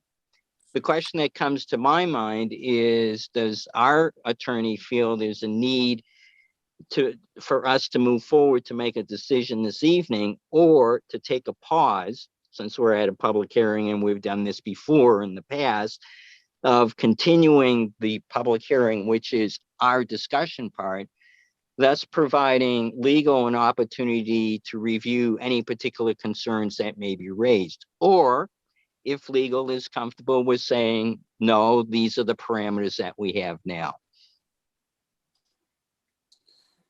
You know, my concern here, Attorney Gurley, you were saying something? No, that was not me. Oh, that was not you? Okay. And, you know, the applicant has put forth a great presentation as to the benefits that it would provide for this area. And when you look in that 300-foot radius, the number of residents that's there, I think would greatly benefit from this applicant, because there's not that many residents, homes, occupied homes in that 300-foot residence. And, you know, I can appreciate, you know, the concerns as far as the number of facilities, but we have identified those facilities and the number of grandfathered facilities that we have. And, you know, a lot of those facilities still would not, as this one, fit into our future land use or the current zoning criteria. But the blight elimination puts a new spin on it for me. So I'm with Commissioner Ryan and Commissioner Jordan, sort of conflicted at this point, and trying to make sure that we have given this a thorough look. And I think that we have. We've heard information from all parties in this matter. So Commissioner Wesley, any Bill. other discussion? Yeah, Commissioner Yes, Wesley, Bill. Bill Vandercook, regarding Commissioners Ryan's comment about the ordinance, the first 6 articles, and Elizabeth, Commissioner Jordan's, I'm sorry, Commissioner Ryan and Commissioner Jordan's comments. I went back to the minutes of the April 27th Planning Commission meeting.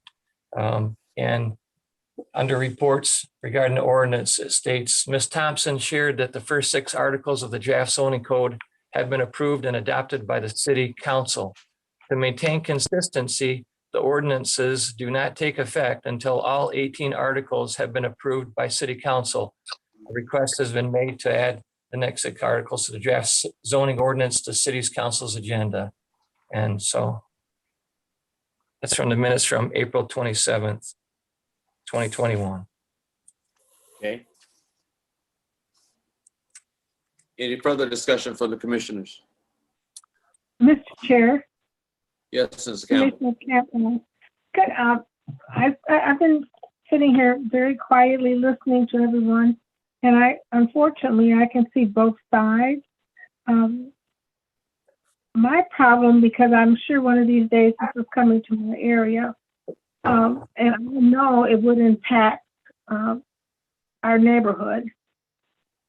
I don't know how that's going to be solved, but I understand if this organization could find an area, I know they're looking at that area, but if they could find another area and take its much experience and everything they have to offer to Flint, I think it's definitely needed, but also I think it needs to be in a proper setting. So that's my concern, is that I have grandkids and I also have elderly neighbors. So I'm concerned about those kind of things when you start talking about marijuana, but it can happen to anywhere, to anyone. But again, keep it within, we have been keeping it within the ordinance for this length of time. I don't think today we should decide to maybe change it. Because if we do that, there could be something coming back against us. That's my opinion. I think the key here is, if Green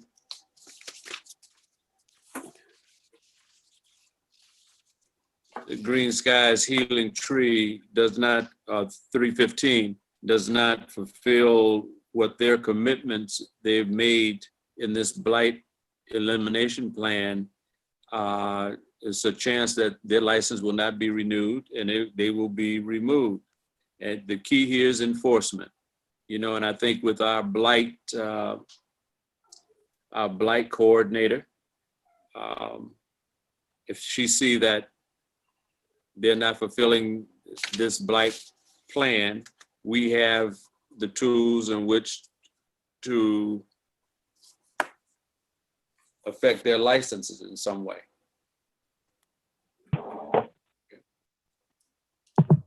Any other discussion? This is Commissioner Ryan. Yes, Commissioner Ryan. I've been on this committee for a while, and proportionately, what the community says has a percentage of the decision. And what I'm hearing is the radius neighborhood don't want it, but the immediate area, there's only about 7 or 10 people. So that's why I asked the question to my commissioners, when you do a decision like this that the community is obviously don't want, even though they had a great presentation and it may be a benefit, what portion does the community power have and the businesses have. Is it we're leaning towards the community as what priority? Well, that is my question. Mr. Chair. Sorensen. Yes, Commissioner Sorensen. I just would like to note that the individuals that are in opposition, I recognize probably 80% of these names who do not live within a 2,500 foot radius of this facility. That being said, I understand community support, community opposition. Also, I think that people need to realize that their kids are not going to go into a marijuana retail facility and get marijuana. That's not the way it happens for high school kids. That's not where it takes place. They wouldn't be able to purchase in there anyway because of the age requirement, whatnot. But I just have a couple of points here I'm trying to make. So I think that we need to be clear that we are not going to increase the use of marijuana in the neighborhood children, because of that facility being open for retail. I don't know how many children can afford to pay $18 for one cigarette of marijuana. It's pretty expensive. And another thing is, I don't believe that West Flint area there has handled all the blight issues that they have. They can certainly take, they are in they are in greater need of more support for their blight issues. But the reason why they don't want to cooperate is because they don't want that business. It's not like, no, thank you, we've got it handled. They don't have it handled, okay? So I just think that it's important to know that the people that are opposing this do not live in that area. The people that are opposing this live in another area where a marijuana place was on the agenda for several meetings and then just withdrew, and I don't know what the status is of that now. The building is empty and nothing's going on. So, and that being said, I don't know. I'm very conflicted here. I'm very conflicted. I think people just, have the old-fashioned, idea about marijuana and that it leads to, stronger drug use and whatnot. And so I think that that's a lot of, some of the people's reason to oppose it. And I don't, and have it impacting some of these buildings that we have approved.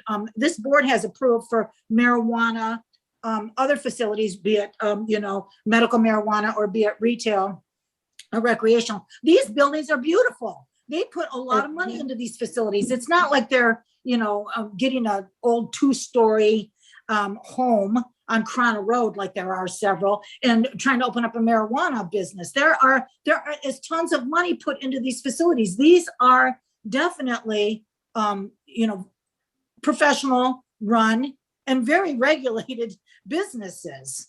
And then I'm very impressed with the footprint that the Landmark a grocery store has had in this community for many, many years. So I'm really conflicted. Maybe now is not the time. I don't know, but I just think it's important to know that that the people that have spoke in opposition to it are people that would not be directly affected by it. Thank you. Okay. Any other discussion? Chairman Wesley, I have a question for our city attorney. Okay. So one of the points that was brought up by the applicant had to do with meeting minutes from when Attorney Reed Erickson had provided an opinion regarding grandfathered locations that have been grandfathered for medical marijuana and were subsequently seeking a adult use permit, and had provided guidance based on the state of Michigan and their treatment of what they consider to be similar licenses. So my question is, in this sort of situation where we've got a location that was grandfathered for medical, and we're looking now at adult use where the zoning district is not currently allowed in our current regulations, and there's the future land use, the master plan that would be not allowed. Can you speak to what bearing that grandfathered status would have on both of those kind of like current zoning, future land use, and then the 300-foot residential? So there's kind of like three facets to kind of the locational status of the property in terms of its grandfathered status. I mean, it's certainly, I am not familiar with the opinion that Attorney Williams stated that is being referred by something that Reed Erickson wrote. And I think Reed has not been with the city probably since March or even earlier than that of last year. So that would require some research to get more information about what exactly the grandfathered status that Attorney Williams is referring to. What I do know is that there were some businesses that were grandfathered prior to the new marijuana ordinance going into effect, but they were not included in the new one. So at this time, I would have to conduct some research to find out what opinion it is that Attorney Williams is referring to. Okay, I appreciate that. And for myself, I would find that a useful bit of research, again, both the facets of current zoning with it being D3 and the zoning code not allowing it for D3, future land use, and then the residential 300-foot buffer. So those three facets of the locational grandfather status and any bearing on that would be helpful for me, because that's kind of one cluster of arguments that have been put forth for this. Okay, so what I think I'm hearing is that we need to look at adjourning this discussion till Attorney Gurley, how much time you think you need? You think you can do your research by our next meeting, or should we put it out? I don't know what our load is for, what is that, August 10th meeting? Mr. Vandercook, what do we have right now on our agenda for August 10th? Yeah, there's going to be a couple site plan reviews that are in the queue. And I believe we're going to have to discuss Jin Yang, whether or not it's going to remain on or not for August the 10th as a PC case for variance.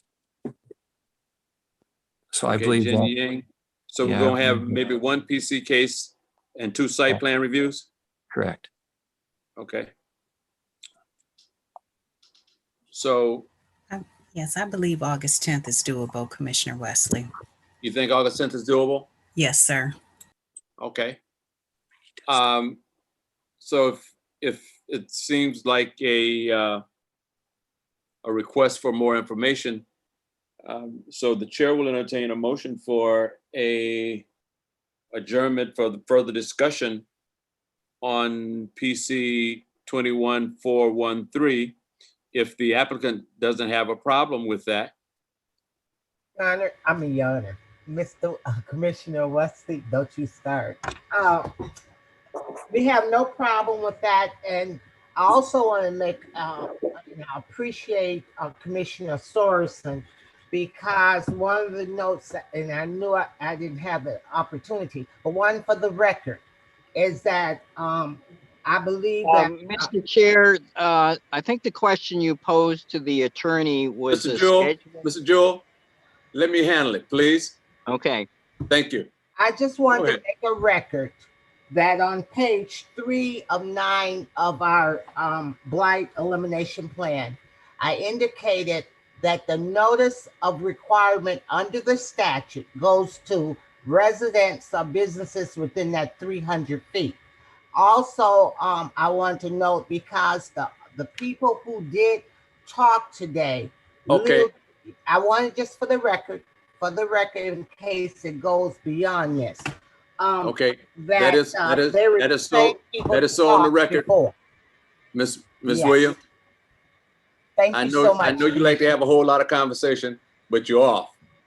You're done. Thank you. All right. The chair will entertain a motion at this point for an adjournment to our August 10th meeting, if someone want to make that motion. Mr. Chair, this is Commissioner Jewell. Commissioner Jewell. I will defer to Commissioner Jordan because she outlined a couple of key aspects to focus on if she's comfortable with that. And I think the phrase that we've used before in the past is continuation. Okay, continuation is fine. Good. All right. With that in mind, this is Commissioner Jordan. I would move that we postpone this public hearing, which is PC 21-413, for continuation at our August 10th meeting, so that we have the opportunity to hear the legal opinion regarding the grandfathered status relative to the three kind of, well, I'll say locational elements identified. That is with respect to the D3 status in the current zoning code, the future land use identified in the master plan, and the 300-foot residential buffer. This is Commissioner Jewell. I will second that motion. Been moved and properly supported. Any discussion? Commissioner Sorensen, I think this is your ward, and do you have any discussion? Do you have a problem with any of this? No, I don't. I'm in support of that completely. Okay. Any other discussion? Hearing none, roll. Commissioner Ryan, Yes. Commissioner Campbell, Yes. Commissioner Blower, Commissioner Jewell, Yes. Commissioner Cook Hawkins is absent, Commissioner Sorensen, Yes. Commissioner Jordan, Yes. Commissioner Wesley. Yes. To the applicant, this matter has been adjourned, Mr. Chair. postponed until, Sorry. we saying something, Jonathan? No, this is Corey Christensen. I was hoping I could say something through you. Go ahead, Corey. I just want to let the public know that since this was a postponement, we will not be re-noticing. So we won't be sending out any mailings to neighbors. Correct. This is just a postponement. So if you are interested in following this case, just make sure that you are aware you need to attend on the 10th and you won't be notified. Correct. It'll be postponed till August 10, 2020 for further discussion, continued discussion by the commissioners. Thank you for all who joined in, and this went a little longer than I anticipated. Okay. Mr. Chair. Yes. I'm sorry, Commissioner Sorensen. Yes, go ahead, Commissioner Sorensen. I think it would be interesting to gather some information regarding how crime has been impacted by these businesses in the areas in which they are. It's my understanding that they have to close at 7 o'clock in the evening. Therefore, would reduce the nighttime crime. So I just think that would be, I don't know how we would go about gathering that information, but it would just be wonderful if we could begin to look at that and see how these businesses are impacting neighborhoods. because some in the public feels that it really has a negative impact. So that's all. Commissioner Okay. Sorensen, over and out. Thank you. All right, that'll be all for that. Next item would be our site plan review. Thank you. Thank you, guys. Is SPR 21950 Sununu Cannon LLC is requesting a site plan review at 2010 North Dart Highway, PID 4104352031.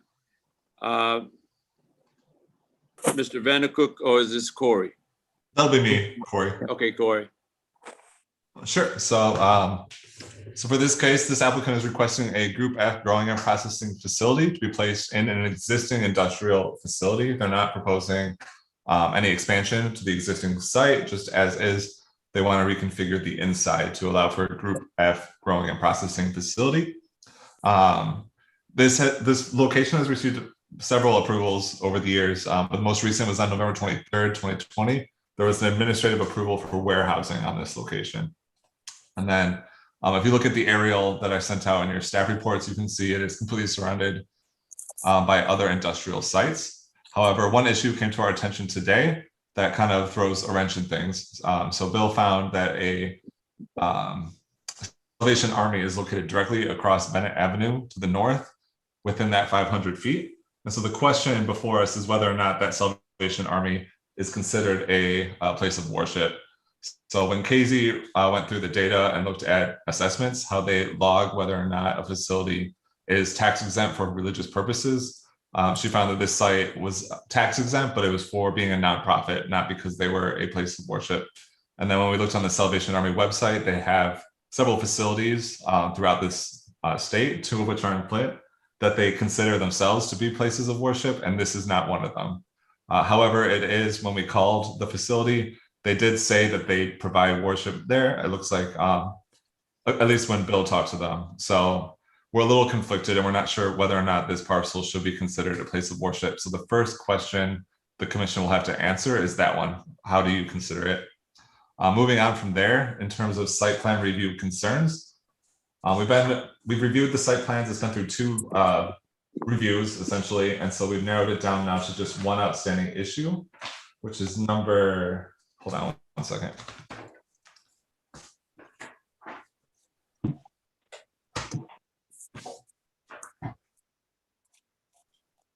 Which is number 12, relationship with the subject site to abutting properties and buildings within 100 feet. That is in reference to a structure located to the northwest across Bennett. That is within 100 feet and it's not indicated on the site plans.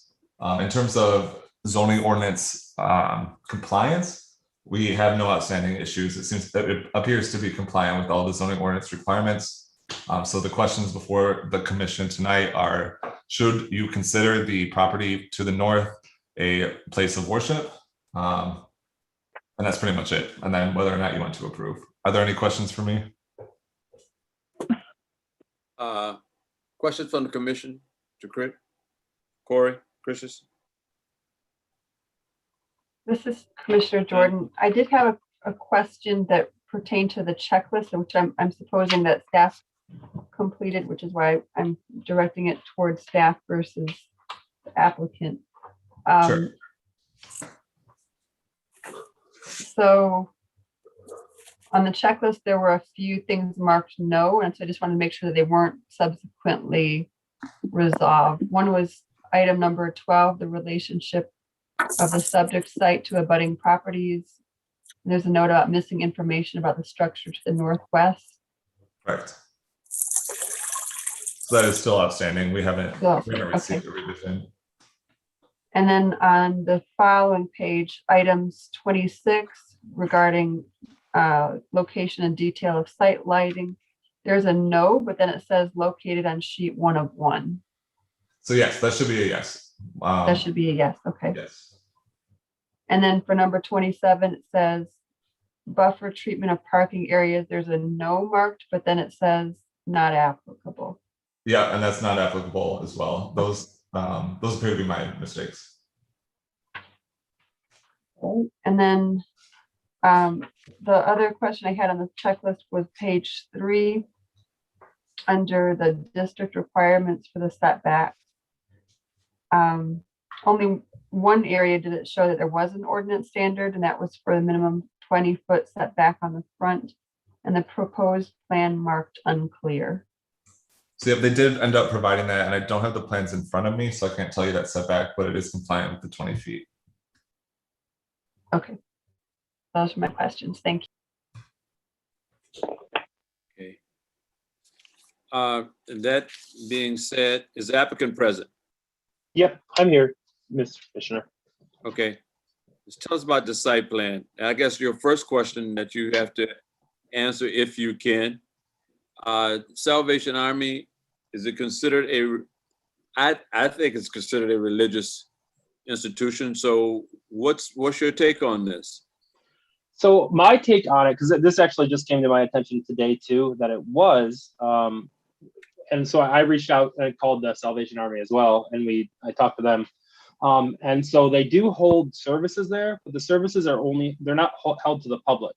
So in order to do it, you'd have to be staying at the Foreign Legion, which is directly next door to the Salvation Army.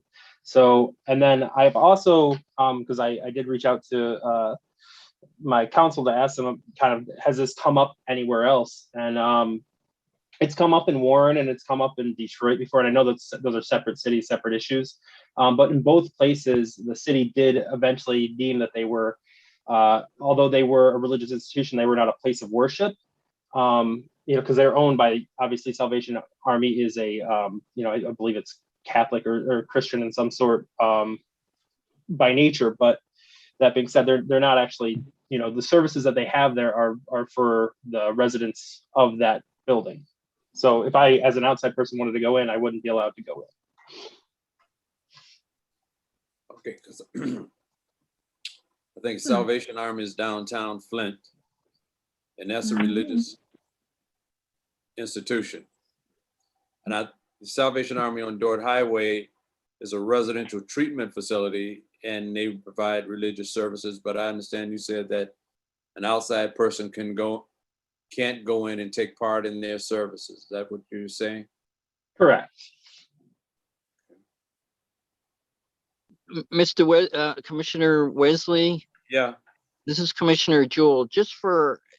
And it just kind of dawned in the back of my mind, just for background information for a number of my colleagues. If you think back, I think it's been a number of years, there was a request for a medical marijuana facility on, I think it's 3rd Avenue, right? It was diagonally across from Carriage Town Ministries.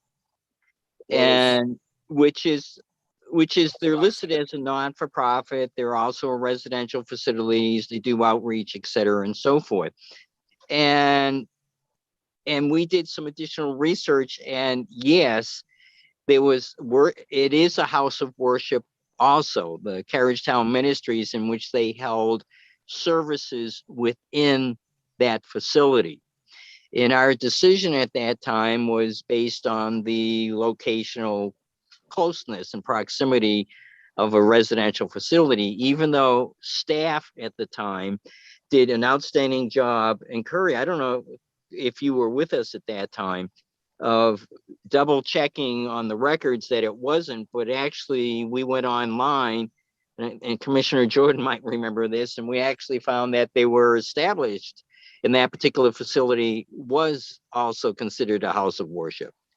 So the item that's before us is that of the sensitivity is the facility just a social service related facility in which services are not being held, i.e. it's not a house of worship.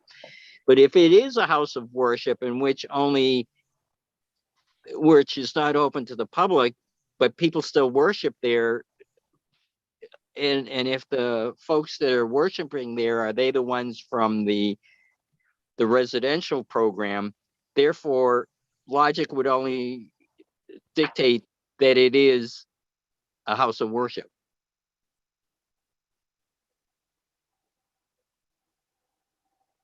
Okay. So I understand, I followed you through Catholic Charities, well, Carriage Town Ministries. yeah, downtown Town Ministries. Right. And then that last part that you said, I was kind of unclear. Okay, let me go back. So it's been brought to our attention that Salvation Army has a number of facilities which are geared specifically towards social services, community service, etc. But it's also been brought to our attention that in this particular facility, which does those social services, that services, worship services are also held. It's also been brought to our attention that the worship services are not open per se to the public. Right. But if you're holding worship services, and whether it's residents or others that are there, it's still a house of worship. Okay. Got it. Does that make sense, Mr. Got Chair? it. Yes, I got it. Which, Mr. Chair, then leads to the other larger question: why we didn't necessarily catch this because we're now in the site plan review process for them versus when it went through public hearing.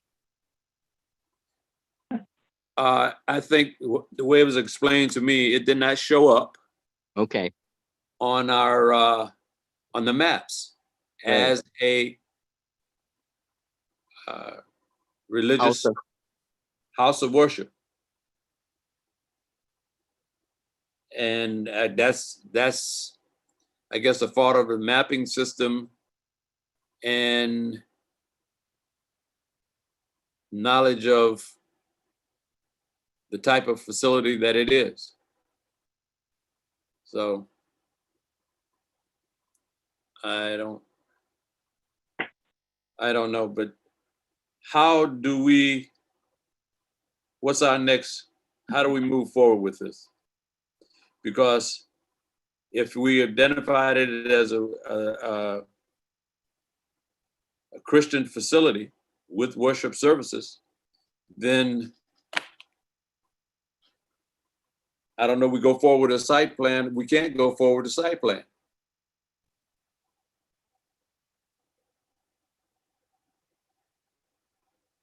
Any thoughts from the commissioners or? Well, from our, Mr. Chair, is Mr. Jewell, Commissioner Jewell here again. Again, we can make a decision this evening, which is because we've discovered it's a house of worship and therefore it's in those parameters, it's a null and void scenario per se. However, on the other side, in all fairness to the applicant and to us doing our due diligence, we also have the opportunity to do a pause. And that pause can again be a postponement of a continuation of this site plan pending a clarification of do services actually go on there. And in all fairness, the applicant said yes, they called, they talked, and they said yes, services go on. But I think it would be appropriate that we have that clarification come from the city. I mean, what the city could say, well, services don't go on at Salvation Army. Well, when no. The Army says services go on. Right. I mean, we depend upon staff to confirm information that we have questions about, and we depend upon. Oops, sorry. Go ahead, Corey. Jump in. I'm looking for clarification because I want to make sure we're getting you the information you need to make this decision, and I'm unclear because whether or not services go on. I think in 2 weeks the answer will be the same as what we're presenting to you now. Yeah. Okay. Services go on. Okay, and that's fine with me. If Corey is verifying the fact that, yeah, whether services go on or not, the services are held, you know. But I can call back and report back what I find out, but we've already called them, is what I'm saying. Yeah. Oh, I'm sorry, Corey, you did call and confirm with them? Yes, Right. Bill Vandercook talked to them. Oh, my sincere apologies. And services And that services are held in that facility. He talked to 2 employees, and he's free to jump in if I'm not presenting this information correctly, but I believe he talked to 2 employees who said that they do worship there. Okay, thank you. I just wanted to make sure we were getting information from staff. My apologies for not listening.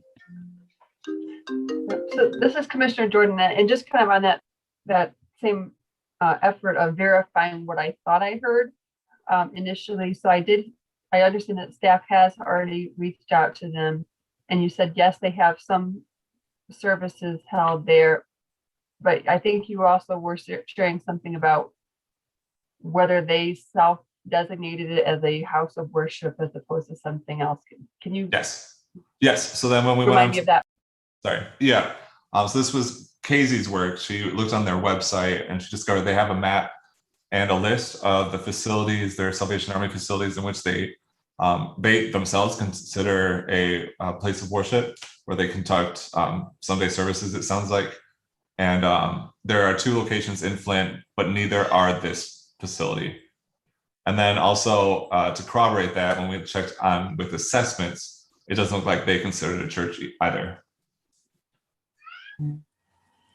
I would just also add that there is a definition for the place of worship under the ordinance's definitions, and it doesn't seem to turn on whether there's a service. It states that a place of worship is specifically designed structure or consecrated space where individuals or a group of people, such as a congregation, come to perform acts of devotion, veneration, or religious study that is recognized as a tax-exempt entity as determined by the city assessor's office. So that is number 21 under B as in boy definitions. So if I can just piggyback off that, I think the 2 concerns the commission should keep in mind is that it specifies based off of assessments, and assessments doesn't consider it a church.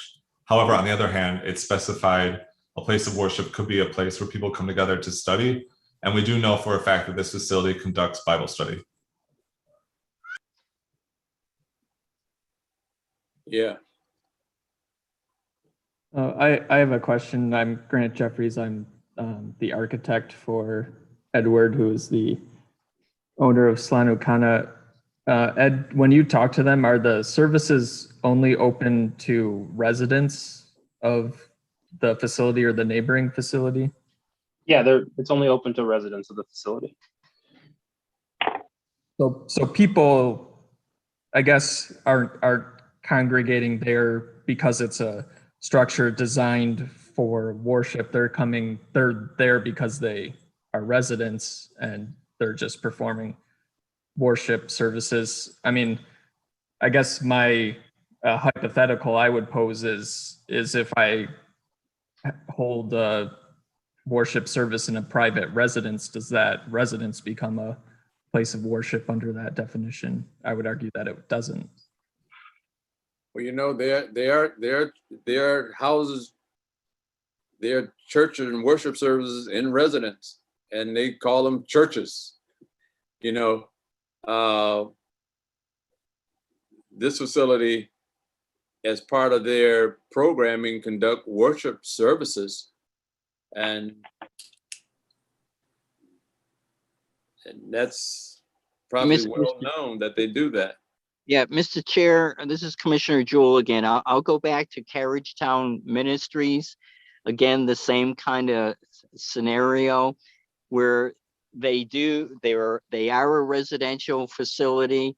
They are a social service organization, and they do conduct services in the facility. also for the residents. And if I remember, and they did not show up on the assessors list, if my memory is correct. And that was an item that, from my memory, both myself and Elizabeth Jordan, or Commissioner Jordan, I think, raised. And it was my understanding that we made a decision not to approve the facility that wanted to locate diagonally across from it because it was services, worship services. Correct. Can I, oh, sorry. Commissioner Sorensen, is Carriage Town Ministries, do they have a outside congregation that attends services at Carriage Town Ministries? Mr. Jewell? Yeah, and I do not know that. The issue that we discussed at the time was our worship services held there, and the director of the facility said, yes, they are. That's my understanding and recollection. Mr. Chairman, Yes. my name is John Eady. I'm the attorney for the building owner at 2010 North Dort. I do want to emphasize what Ms. Kesey had brought up about the definition that is in the ordinance regarding a place of worship. And it does state that it does talk about services, and it's sort of a broad or esoteric definition of services and what's held there. But it does require, as recognized as a tax exempt entity as determined by the city's assessor's office. So regardless of whether the services fall within the ordinance or meets a certain definition, we have an outside congregation, inside congregation. We do have a facility that's not specified as a tax exempt entity as a church by the city assessor. And that's what the ordinance requires.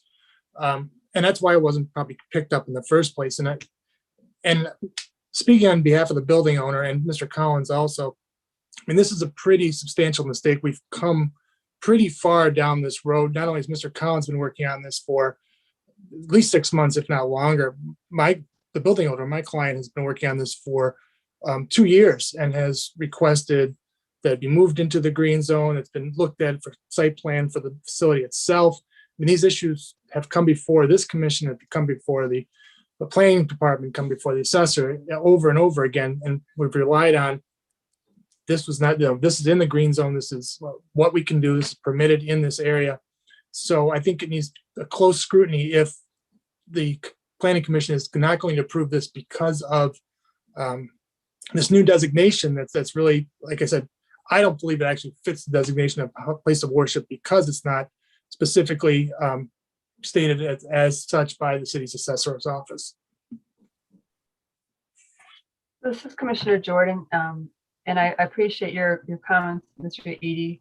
I also understand my colleague, Commissioner Jewell. Yes, I do remember the Carriage Town case from a few years ago, and I know in that case we wanted to avoid being the interpreters of what counts or doesn't count, and had relied in that case on the IRS, the designation that was recognized by other bodies.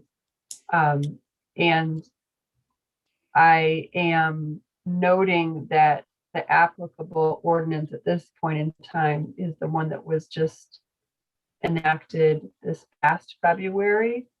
So we have a different ordinance than we did at the time of the Carriage Town, and this one does seem to be very explicit in the source of truth, I'll call it. I've just pulled it up here, and as Attorney Gurley had read, place of worship, yada yada yada, as determined by the city assessor's office. So if it is determined in the code based on the city assessor's office, and staff has already done the legwork of connecting with the assessor's office to determine that this particular parcel is not deemed a place of worship by the assessor. To me, looking at the existing code, that might be a different scenario than when we were looking at a different code. with perhaps a different assessment in terms of Carriage Town. Commissioner Wesley, Bill Vandercook, can you hear me? Yes, go ahead, Bill.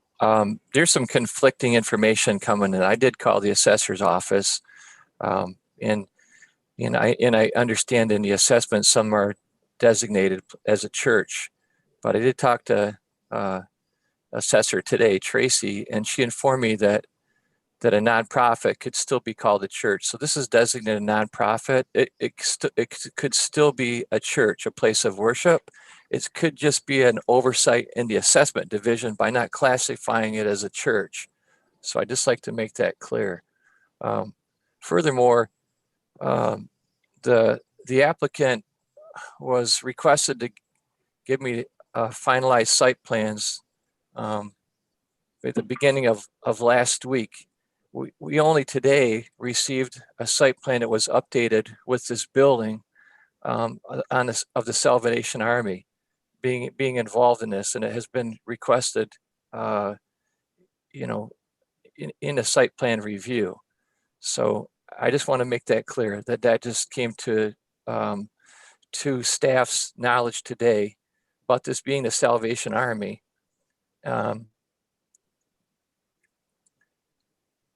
So in making your decision. So on previous interactions with Sanu, Salvation Army was never discussed. Is that what I'm? No, because Commissioner Wesley, as of today, I received an email from the architect, Grant Jeffries, that showed a diagram of that property being this building. And then I researched and found out that was a Salvation Army building. Okay. So when they originally received a location confirmation form, for some reason, because it's not in assessments, it didn't get into the GIS data. So they did receive a letter that said that at the time, there wasn't a place of worship within 500 feet. Okay. I would also say this is the first time I've ever heard of a Salvation Army, and this is just my own fault. This is Edward, sorry. Even being a place of worship. So for me, it's a storefront. I mean, they sell stuff. So I would have no indication that should be disclosed, on my site plan as a place of worship, because we're still debating whether it is or isn't. I mean, for some, that's so. Yeah, and I just want to follow up with what Bill said. I wasn't intentionally trying to hide the fact that there was a Salvation Army adjacent to the site. The survey that I was given that was performed by the building owner, doesn't indicate that is a Salvation Army. And I didn't know that it was a place that there was residents or social services going on. I thought it was a Salvation Army store, which it is a store as well. The store faces Dort Highway. So when I spoke to Bill on the phone, I believe we talked last Friday, he said, prepare a diagram that you can have ready during the meeting that we could reference, just showing the relationship of the building on that site. I had no idea that it potentially was considered a place of worship and was not intentionally trying to hide anything. Okay. Can appreciate that. Sorry about that. My phone cut out and died. Okay. Who's speaking now? Sorry, that was Edward. Go ahead, sorry. All right. Commissioner Campbell, you had a question that you wanted to ask the applicant? Yes, sir. I know everyone's talking about this hasn't been visible, but I'm at my computer as we're going through the meeting, and it shows it right there that it's Salvation Army. And I don't think I've ever not heard that the Salvation Army also has a worship part of their organization. So I'm I'm not going to say they do, but I'm not going to say they don't, but I have never heard of them not having a place of worship. I don't care what definition you want to put on place of worship, because I can go into the state and make my house a place of worship and go into a 501c3. So again, it would be different. You have to decide how far you're going to go back and say what is the Salvation Army. And I think that's going to be a question that someone has to call and talk to maybe the person that's in charge of, versus calling and talking to individuals that maybe work there. Mr. Commissioner. I'm sorry. Go ahead. Go ahead. And one of the things, my concern is that marijuana, unfortunately, the people that live in the Salvation Army home right next to the store, that may be a problem. Yeah. So those are the types of individuals that maybe that would be going through something like that.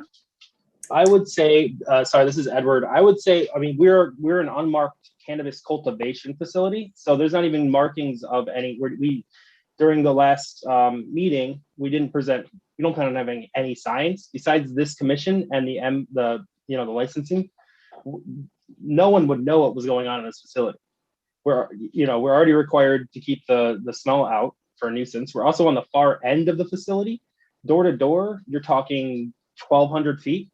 If you had to walk it, it's 17. So I mean, because one corner of the building, which is actually storage, it's all storage and not cannabis storage. It has nothing to do with that. That's the closest part to the Salvation Army, and that has nothing to do with cannabis. There's no signs. There's no indication that that's even what's going on there. Commissioner Sorensen, I think you had a question. Well, I was just going to state the obvious of whether or not that facility is licensed through the state of Michigan as some sort of rehabilitation, residential. I'm not quite sure what category they would fall under, to be licensed to house people, that are have substance abuse issues. So I wouldn't think that they would be able to be licensed as two different things. They'd be a church and then a rehab center. I don't know. I mean, I'm just trying to figure out how we can figure this out. Yeah, they can be. They can Mr. Chair, be Mr. Chair, this is Commissioner Jewell again. Yeah, Commissioner Jewell. There is a Salvation Army facility in downtown Flint. Yes. Right on the other side of the parking ramp. Yes. And services are held there. It's called the Citadel and so forth. And it's also utilized, and if my memory is incorrect, I stand corrected. It also handles a variety of social service related programs. So again, a facility could be not for profit. It can offer X, Y, and Z, but still have within its operations a space for worship. Going back again to whether it be the Salvation Army downtown or whether it be the Carriage Town Ministries or whether it be someone's home where a room is set aside for gathering, for worship and so forth. In fact, if my colleagues will remember, there was a facility on the corner of, was it Center Road and Lippincott? I may be wrong, where diagonally across the street in Burton was a church, and a applicant wanted to put a facility in diagonally across from that. And there was actually not inquiries, but presentations made by a group of people who had a house of worship, if I remember correctly, and I may be wrong, in a storefront at part of a couple of a building or two down. That's correct. It was on the same side that the applicant wanted to. Right. That was, and there was, it, Another one yeah, was it was in on the same, Well, it was on the Yeah. same side, it was in Flint. So on one Uh-huh. side of the applicant location, you had I'll call it a storefront, I may be wrong, and I stand corrected, house of worship. And then diagonally across the street off the interchange in another community in Burton, but within the arena was actually a church. So two houses of worship. Yeah.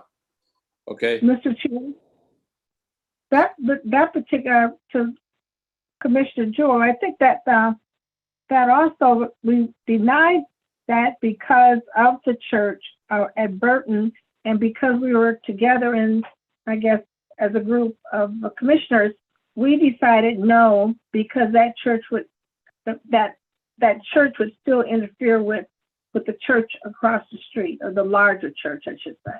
That's So that's why we didn't vote for that one. right. Right. That's true. Because of both church locations. Okay. Well, no, but okay, well, I thought it was because of Burton. So Right. this is Commissioner Jordan, and I do remember that case in Burton. It was very clearly a church right across the street, and I think Right across the in that street. case, yeah, we understood Mhm. it wasn't on the city assessor's list because it wasn't in the city, but it was obviously very clearly a church. Right. In this case, you know, I appreciate, Kay, you put in the chat there. I did just follow that link and looked at the Salvation Army. If you look for worship centers, they have two listed in Flint. One is the downtown Citadel, which is the one that I think Commissioner Jewell referenced, and then the other is feedback there. The other is the Beecher Core up on I think it's Coldwater. So, and just additional food for thought, at least in terms of how they've publicly conveyed what they consider to be their worship center, that the applicant location is not listed. And Mr. Chair, Yes. the office or the church is on out in Beecher. That one is it actually act as a church. It's not just activities go on there, but their main focus is it's not working, so they said I can come. I didn't Or hear were you that. saying something?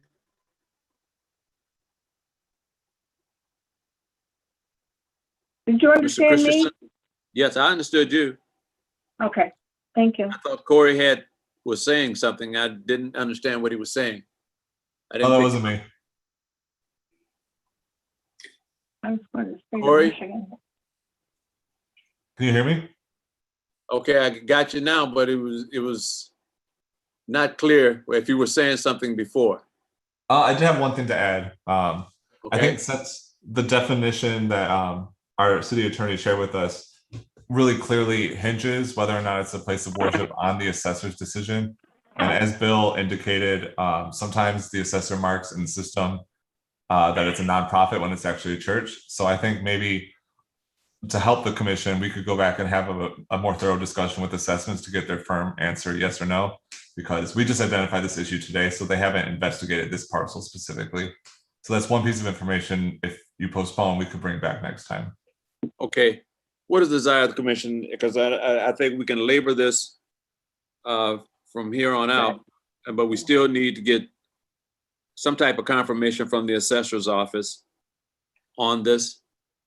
And even after we get that confirmation by the commission having knowledge that it is some worship services that is carried on at that facility, we still would have to make a decision. But I think getting the assessor's opinion would be helpful. So, in that regard, let's look at postponing this for our next, because we have three things. This will make the third thing, a site plan review for our August 10th meeting if the commission so desired to go that route.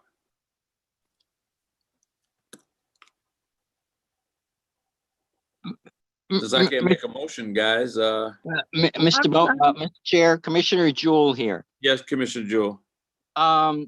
Two items. One is if we decide to postpone this site plan review until August the 10th, that means we already have two other site plans plus a public hearing that has been moved up, as well as a possible other public hearing. So we're going to have a full plate on the 10th.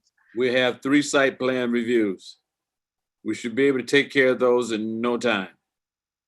Okay, then my second item, Mr. Chair, is I'm more than willing to make a motion, but I don't see a difficulty with you as the chair from the chair, unless you want a specific motion of the chair just saying because of lack of information, we're postponing this.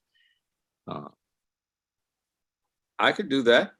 And then direct based on staff and direct staff to clarify X, Y, and Z.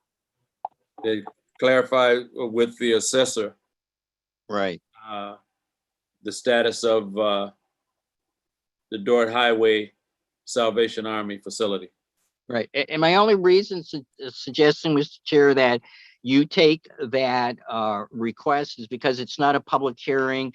We're going through a specific site review. Yep. There seems to be a conflict in information, et cetera. I have not a problem with that. So we're gonna postpone SPR 21950 Sunu Canoe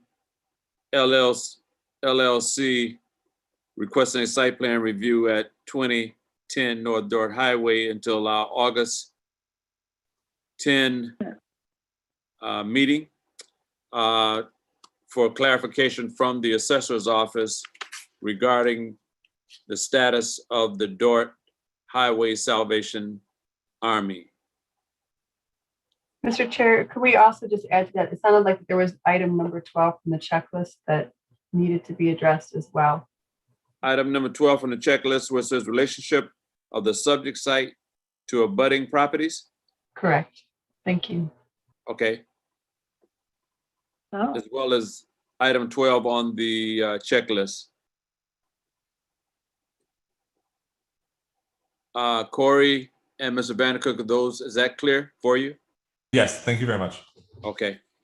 So the applicant, this matter has been postponed until August 10, 2021. Okay. Next item is SPR 21951. Jay Goldstein is requesting a site plan review at 3410 Western Road. Is now, let me make sure we get the PID number correct. 410-522-8001. Is that the correct PID number? Mr. Vandercook, did you find that?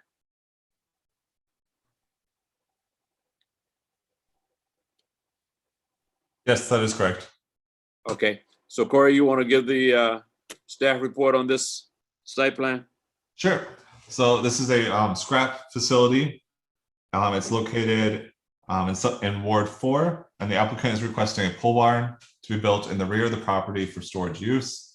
The site plans have been through 2 rounds of review and are fully in compliance with the zoning ordinance. And the only outstanding concern in our report that we sent out was concerns from the fire department. Since we sent out this report, the applicant has met with the fire department, and the plans just need to be revised to indicate where the hydrant will be, and that will satisfy the fire department's concerns. And then lastly, we wanted to bring up that if you look at the site plans, it looks like where the scrap is stored will completely surround the pole barn, and there's no specific provision in the zoning ordinance prohibiting this. We just wanted to bring it to the commission's attention because we think it could be an issue. Are there any questions for me? Any questions from the commission to Corey? Corey, this is Commissioner Jewell. Thank you for addressing the item on the fire hydrant. There was also a commentary about exceeding the allowable space to exist for water supply. Would that be related to the location of the fire hydrant? I believe so, because when we spoke with the fire department, they said that was the only issue that needed to be addressed. Okay. And you said that they're in the process of determining follow-up on it. Okay. Yes. My understanding is the applicant has met with the fire department and they have agreed upon the location of the hydrant. It's just a matter of getting those revised site plans. We don't have sets that indicate that. Okay. This is Commissioner Jordan. Corey, I also had a follow-up question on the routing sheet. Sure. The comment from the water department indicated no plans for water service on the site plan. But I saw that there was a restroom that was part of the floor plan. So I just wanted to make sure there wasn't a inconsistency there. No, I think you're right. That appears to be inconsistent, and we're going to have to follow up with the water department on that. Commissioner Jordan. Sorry. They're going to bring in a jar, and pour it in the stool and flush it. In our house, right? Okay. I tell you, it's getting late, troops. That's good. Commissioner Okay. Wesley, it's Yes. Bill Vandercook. Yeah, Bill. The water supply was ran to the building. Yeah, there is a water line that's shown on the site plan. If you look heading, I believe to the east, there is a water line that's heading to that building to supply water to that building. Oh, okay. So, It does address the issue, I believe. okay. Thanks, Bill. So, I'm just wondering why zoning had no plans for water service on the site plan. Right. I think we'll have to verify with the water department to make sure they notice that on the plans, that they're not looking at the wrong plans. Okay. Water department didn't take a look at the plans. Is that it? Okay, got it. To the applicants, tell us about your site plans. Do you have any? You want to? Well, this is Tom Dennis. I'm the controller here at Lorbeck. Can you hear me, sir? Yes, I can. Okay, I'm with Mr. Goldstein, the owner and president of our company. And I'm Roddy Beslack with Fenton Land Surveying and Engineering. Hold it. Roddy, could you get your hand from over your mouth and talk to me? You know better. On time, buddy. It's Roddy. Oh, me too. And it's late. It's late. You should have went first. Good to see you. Roddy. I asked about you about a couple of weeks ago. Did you? Yeah. That's why my ears were burning, huh? Well, we're here to present a new pole barn. The building that we were running maintenance and some storage out of burned on the very south end of the site. So we're trying to recoup the area by building this new pole barn on the property now. Okay. We went through all the comments that you guys. Anything special about this pole barn, Roddy? Say again? Anything special about this pole barn?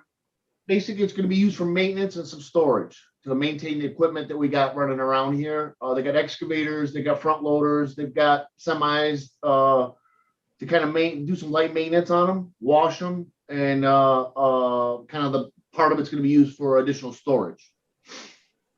Okay.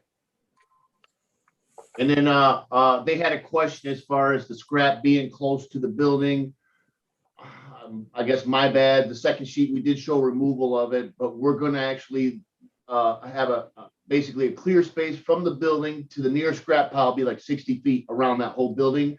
I'm working with the fire department. They gave me specs on their ladder truck, and they want an example to show that the ladder truck can make it around the building. So I owe them that, and we owe them a location for the fire hydrant. Okay. We met with them this morning. Very good. Questions from the commission to the applicant?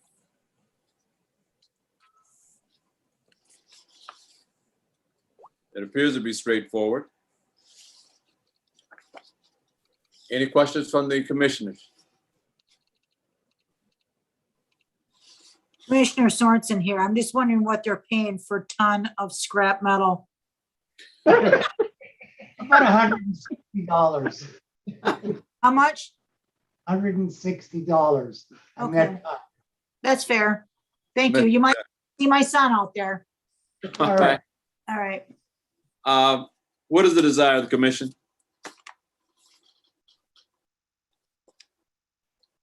Mr. Chair, I would move approval conditional upon three things regarding site plan SPR 21-951. That's Jake Goldstein requesting a site plan review at 3415 Western Road, PID 4105-228-001. Those three conditions would be having an updated site plan showing the location of the fire hydrant, as well as showing clearance around the building that would allow a fire truck to go around. And thirdly, staff having a chance to confirm with the water department regarding the water service line. Wasn't the water department? They marked it off for mystery. They didn't come inside the property. They were here. They didn't come in the property. Okay. Do I have support for the motion? I'll support that. Commissioner. Were you going to say something? I heard somebody. Commissioner Sorensen supported. Any discussion? Did I hear something from the applicant that was going to say something? No? Okay. No, Mr. Chair, that was myself and Sorensen at the same time. I'm sorry. Okay. Thank you. It's been moved and properly supported that SPR 21951 Jace Goldstein is requesting a site plan review at 3415 Western Road. PID is 4105228-001 with conditions of an updated site plan, clearance around the building and a water supply line be indicated on the, it is indicated on the plan. What was it, the water supply line? Confirming with the water department. Okay, It didn't confirming with the appear water they'd had a chance to review that. Okay, And the clearance. okay.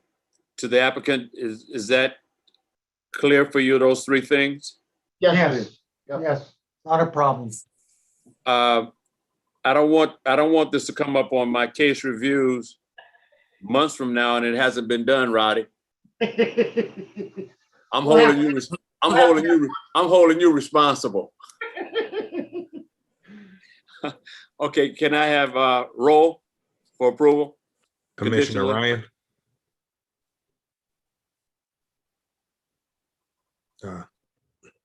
Commissioner Ryan. Ryan, Mute. I think he's muted. Commissioner Ryan, you have to unmute. I thought I heard him. Let's come back to him. Can you hear me? Yep, I we can can hear hear you. you. You roll, Commissioner Ryan. Call his name again, Jonathan, please. Commissioner Ryan.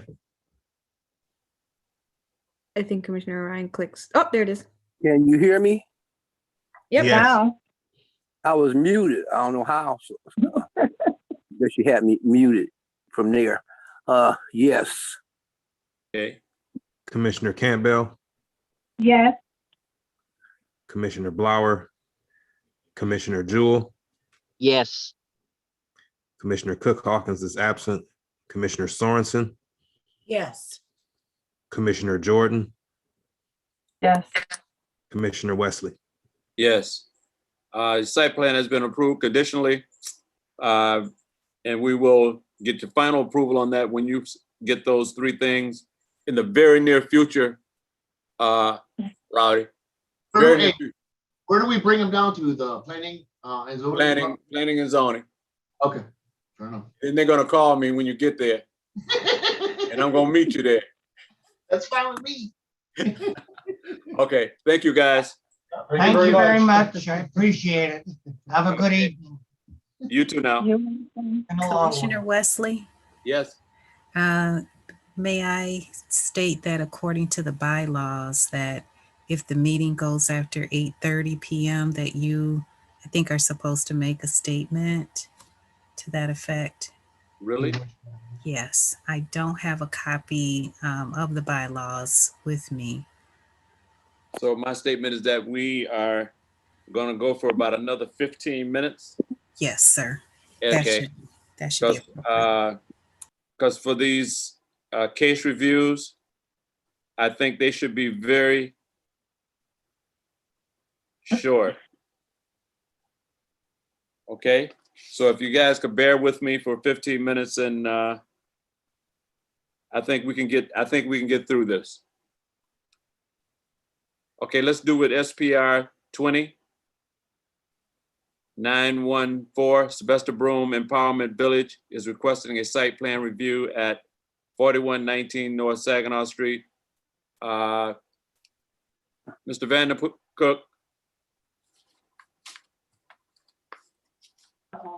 I'm here, Bill? Commissioner Wesley. Yep. Regarding SPR 2941, Sylvester Broom. Yes. The applicant has updated their site plan to include the conditions that needed to go on the plan. The only thing that we're missing right now, we don't have, is just an agreement for a lighting plan that we're still working on. So hopefully that can get completed soon. Okay. SPR 21945, Communities First. They dropped off plans here yesterday. Corey and I reviewed those this afternoon. It looks like they're complete to us. We need to take that to the Lieutenant Michael Cochran tomorrow at the fire department and confirm with him it meets his specifications with the fire department, get his sign off, and then we can review and sign off on SPR 21945 Community First if they approve that. Okay. SPR 21946 Secure Can. Secure Can has met the requirements for the fire department. There's a ruling by Eagle that there was supposed to be an ordinance put in from City Council back from 2019. It never was published in a journal, and Eagle is basically changed the requirements for stormwater calculations and drainage. And Mark Gaddis, our engineer, is hesitant to sign off on this until he has further directions from Eagle and he sees the ordinance that was adopted by City Council, but for some reason they can't find it. I'm not sure, where this is. So Mark's trying to find the ordinance, a signed ordinance, right? But per Eagle's requirements. So that's the delay on 21946 Secure Can. Okay. Okay, what about PC 21412? Yeah. Jin Ying? Yeah, Jing Yang requested this variance from a 300-foot residence. We postponed them to the August 10th. There was a legal ad that was drafted. The minutes state by myself and you that we would include Group G, micro business, and the legal ad that went out did not include that. So I need the commission to make a determination if the legal ad is appropriate or it has to be included in that variance. Mr. Chair. Go ahead. Yeah, Mr. Chair, this is Commissioner Jewell. I do know for public hearing 21413 for Green Skies Healing Tree, they originally sought a locational variance of 300 feet for residential, pulled that, and then applied, as we're well aware, for a blight elimination plan variance, of which when that public notice came out, that information was included in the public notice that the blight elimination plan was included in that public hearing. It seems only appropriate that we be consistent that this public hearing by Jen Yang, did I pronounce that correctly, Bill? Jen Yang? That's correct. Okay, had also pulled theirs and they're now applying for a micro business. So I think in regards to applying or informing the public, there's a need for consistency because it's not just a 300-foot location variance. So we need to inform the public. Correct. That way it allows, So this date need to be out further. Is that what you're trying to say? yes, Okay, let's That look way at, and gotta have a long discussion. Let's look at August 24th. That'd be the correct date, Commissioner Wesley. August What's that? 24th. August 24th. Yes. Wow.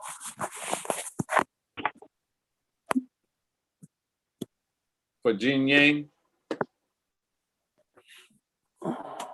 With the proper legal ad notice being posted.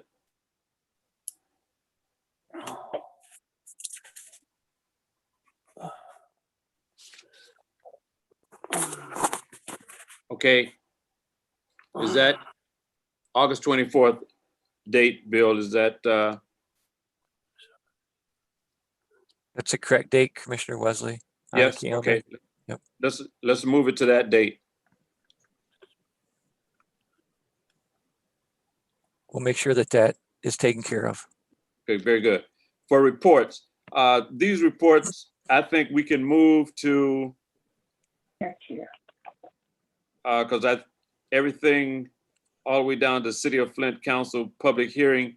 You got all the information in your brochure, and I'm not sure when that date's coming up. I think we can move that to our August 10th calendar, and the update on 475 we can move to our update to August 10th, and status of draft zoning ordinance staffing update that can go to August 10th, along with the rest of status of the permanent marijuana ordinance.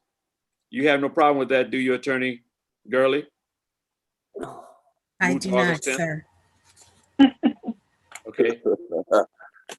Status of the marijuana related revenue, that can go to August 10th. Commissioner Jewell, you don't have a problem with, you don't have a problem with the site plan review overview process going to August 10th, do you? that would be fine. I was going to give a quick quiz tonight, but I think people would probably appreciate another 2 weeks of study. Very good. And I think the American Rescue Plan can go to August 10th. And that being all said, if there's no more good for the, Mr. Chair, yes, before you close out under new business, I have one statement. This is Commissioner Campbell, I'm sorry. okay, Tonight, when we had all of this to do, and under the green skies and healing trees, we had what 20 or more people that said, no, we don't want it. I think what we have to look at is if Commissioner Sorensen didn't know these people, we wouldn't have known that. So are we going to be going by what just comes before us, or just because one person is knowledgeable? And that's just a question to be out there for the next time to think about. okay, but I'm not gonna belabor that because I needed some clarification by, they probably was in that, outside of that 1,000 ring, but just concerned citizens speaking, well, in the area, in the neighborhood. So, Right. I'm glad to see them being engaged, and I don't want to discourage that. Oh, no. That's not what I'm saying at all. I want them to speak. It was said that all of those people that spoke do not live in that neighborhood, or Commissioner Sorensen, you made the statement. So my thing is that we need to make sure what we're going to go by. The people that come in and speak, or because we don't know these people, so we don't know who lives in that area or not, or does it even matter? It doesn't matter that they, if they are citizens, they live in the city of Flint, and they do live in, probably right outside that 1,000-foot radius, and they have concerns. I give them opportunity to do that. But what we did, we took a lot of time on that particular issue. That's what we took our most time on that issue. But I like to try to give folks an opportunity to speak, and I don't want to encourage it. I mean, I agree. It was, that was just a statement I wanted to make. Thank you. Okay, thank you. Mr. Chairman, Yes, Commissioner Sorensen here. If we can just go one step further. We were speaking to how that was going to impact that neighborhood, okay? So that's why I raised the issue that it wasn't, that these individuals I could identify that did not live in that neighborhood. I know that there's some individuals of this group that spoke out against it that will be at every meeting to speak out against marijuana, recreational marijuana, regardless of where it is in the city. So correct. if you know, if we're going to consider how it's going to impact that neighborhood, you know, maybe we should give people the speakers' addresses or something. I don't know. And again, I don't want to belabor this. Everybody's had enough of it tonight, but that was my whole reason for raising that issue. Not like we should disregard it, but we should identify who is impacted by it. I think each directly. commissioner should give it the weight that they deserve. Okay? Yes. Yeah, I agree. Anything else? I don't have a problem with it. I just wanted to make clarification. I'm sorry. No, you're fine. That's not a Thank problem. you. No, right. Not a problem at all. No, appreciate your input. Yes. Sorry. Hearing none, Elizabeth, it's time to tuck the guys in and read this bedtime story. If no, the chair will entertain a motion for adjournment. Thank Thanks you. everybody for being on board. Do I hear a motion for adjournment? Good night. Oh. Do you need a motion? Big sir? I thought you said you needed a motion. Good night. Yeah. Good night, everybody. It's been moved and supported. Thanks everybody for hanging in there. Thank you. Thanks. All right. Good night. Hello? See, Casey, you didn't have a problem with this tonight, did you? You did a great job. Oh, thank you. Take care, guys.